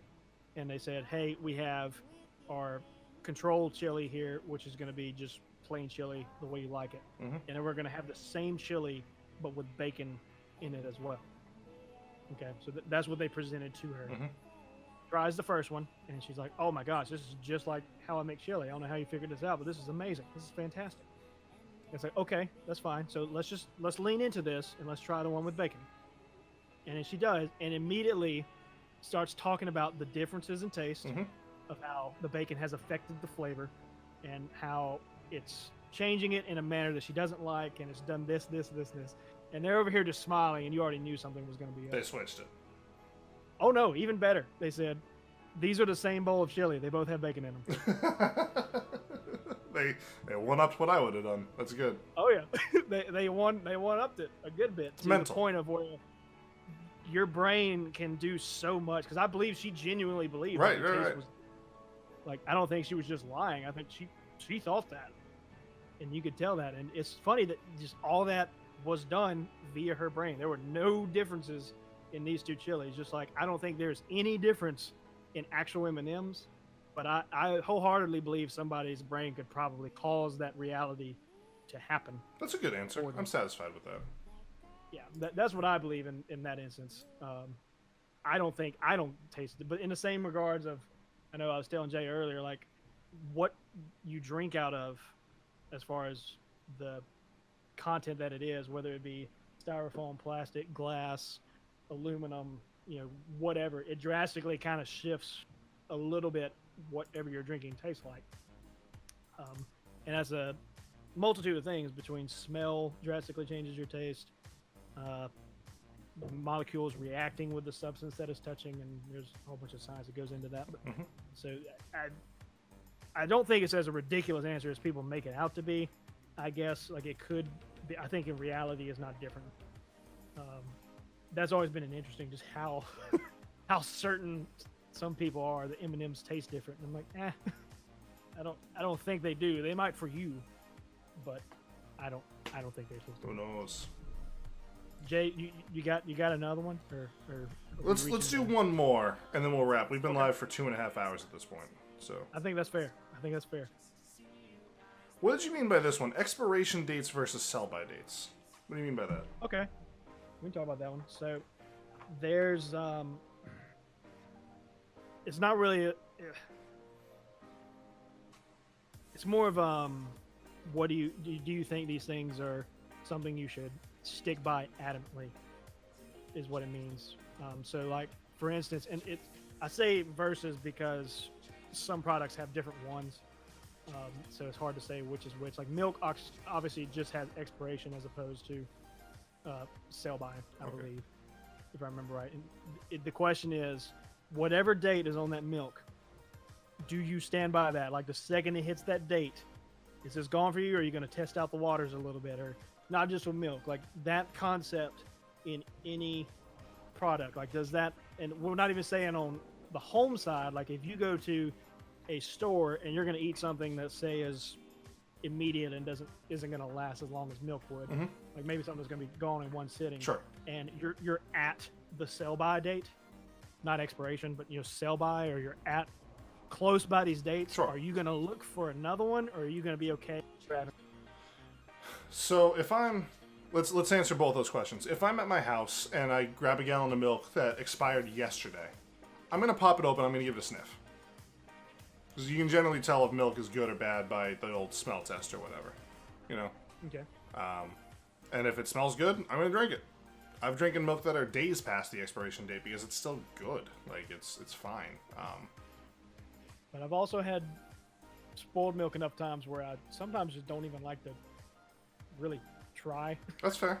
I guess if you've been burned before, you stay away from fire. I understand that. Yeah, I get a little trigger shy, and I'm like, I smell it, and I'm like, I can't tell if this is good or bad. I mean, when in doubt, dump it down the sink. Right? Like- I don't want to test this. Yeah, that's fine. It's not worth the test. If I'm at the store, so let's say I'm at the store and you're at like one of those hot bars where like they make hot food and put hot food out or whatever, and it's like this one is expiring today. I wouldn't have a problem eating that, but I'd also probably maybe try to find like the earliest date I could, or the latest date, I guess, rather I could. The one that's gonna be better longer, just out of, because I know that one was prepared. It's the freshest it can be. Like if I walk in and I see two salads, like this one expires today, this one expires tomorrow, I'm gonna grab the one that expires tomorrow. Even though I'm gonna eat that salad right now, I'm gonna grab the one that expires tomorrow. That's fair. Because I know it's at least a day fresher. Well, that I know that, especially sell-by dates, borderline to an extent, almost ignore, because I know, especially these days with the way suing community is such a thing to where people just want to get money. Right. All companies just have to cover their own rear by saying, "Hey, you need to try to get this by this point." Right. They're kind of forced by the FDA to put those things on there. Mhm. And I know that the reality is they are a more than safe date in most cases. So those I typically ignore. An expiration date, a little more cautious with that one. I definitely would not get milk anywhere close to the expiration No, date. you Like, always try to find the milk with the furthest date out. yeah. But again, that's because that is not going to be a one-day thing. You're going to usually try to make milk last a couple days to a week, Right. depending on how many people are in your household and how quick you go through milk. For us, it's just me and my wife. The only thing we use milk for is just cereal in the morning, and then I'd occasionally drink chocolate milk at night. So for us, milk usually lasts a good week between the two of us. You buy a whole gallon or a half gallon? That's a whole gallon. Okay.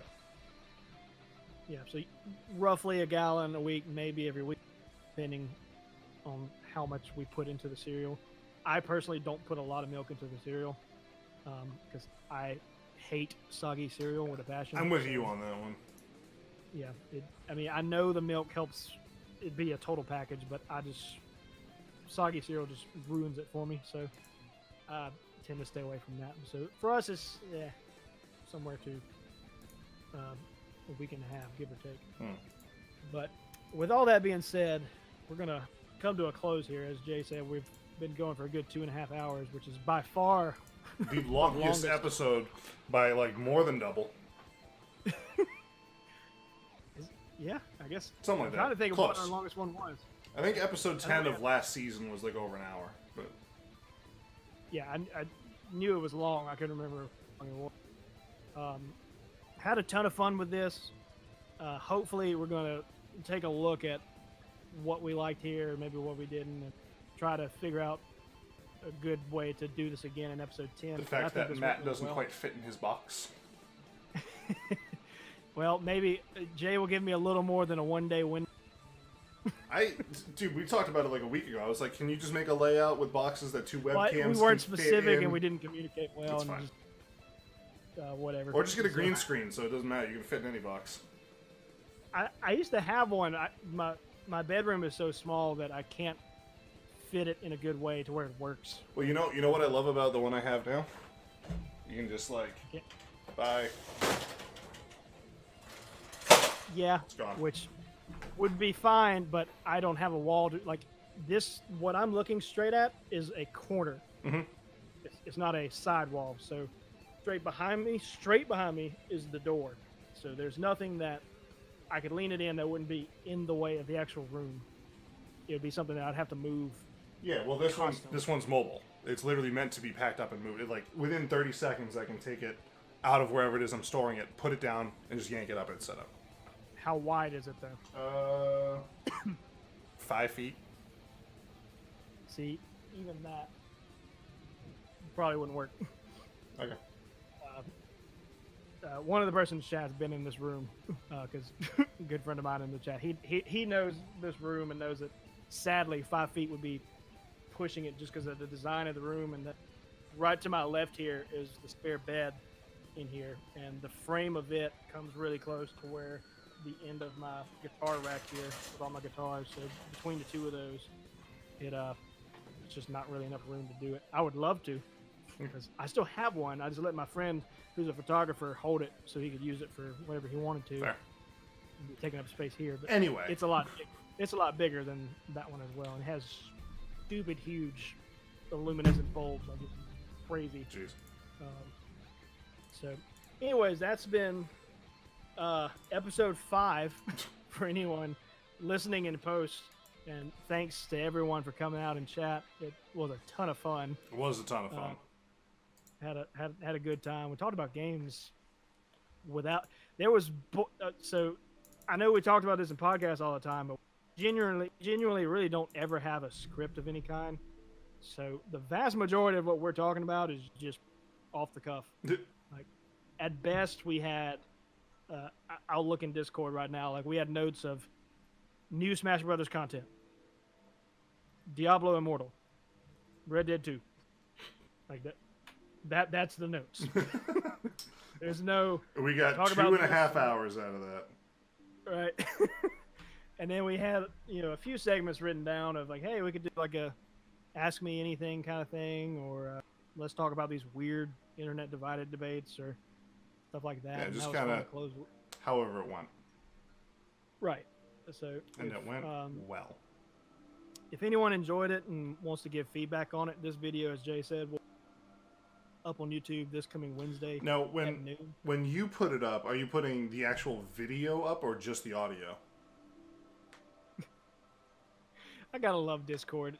I swear it's humorous in where it cuts out. Are you putting only the audio up, or are you putting the video up as well?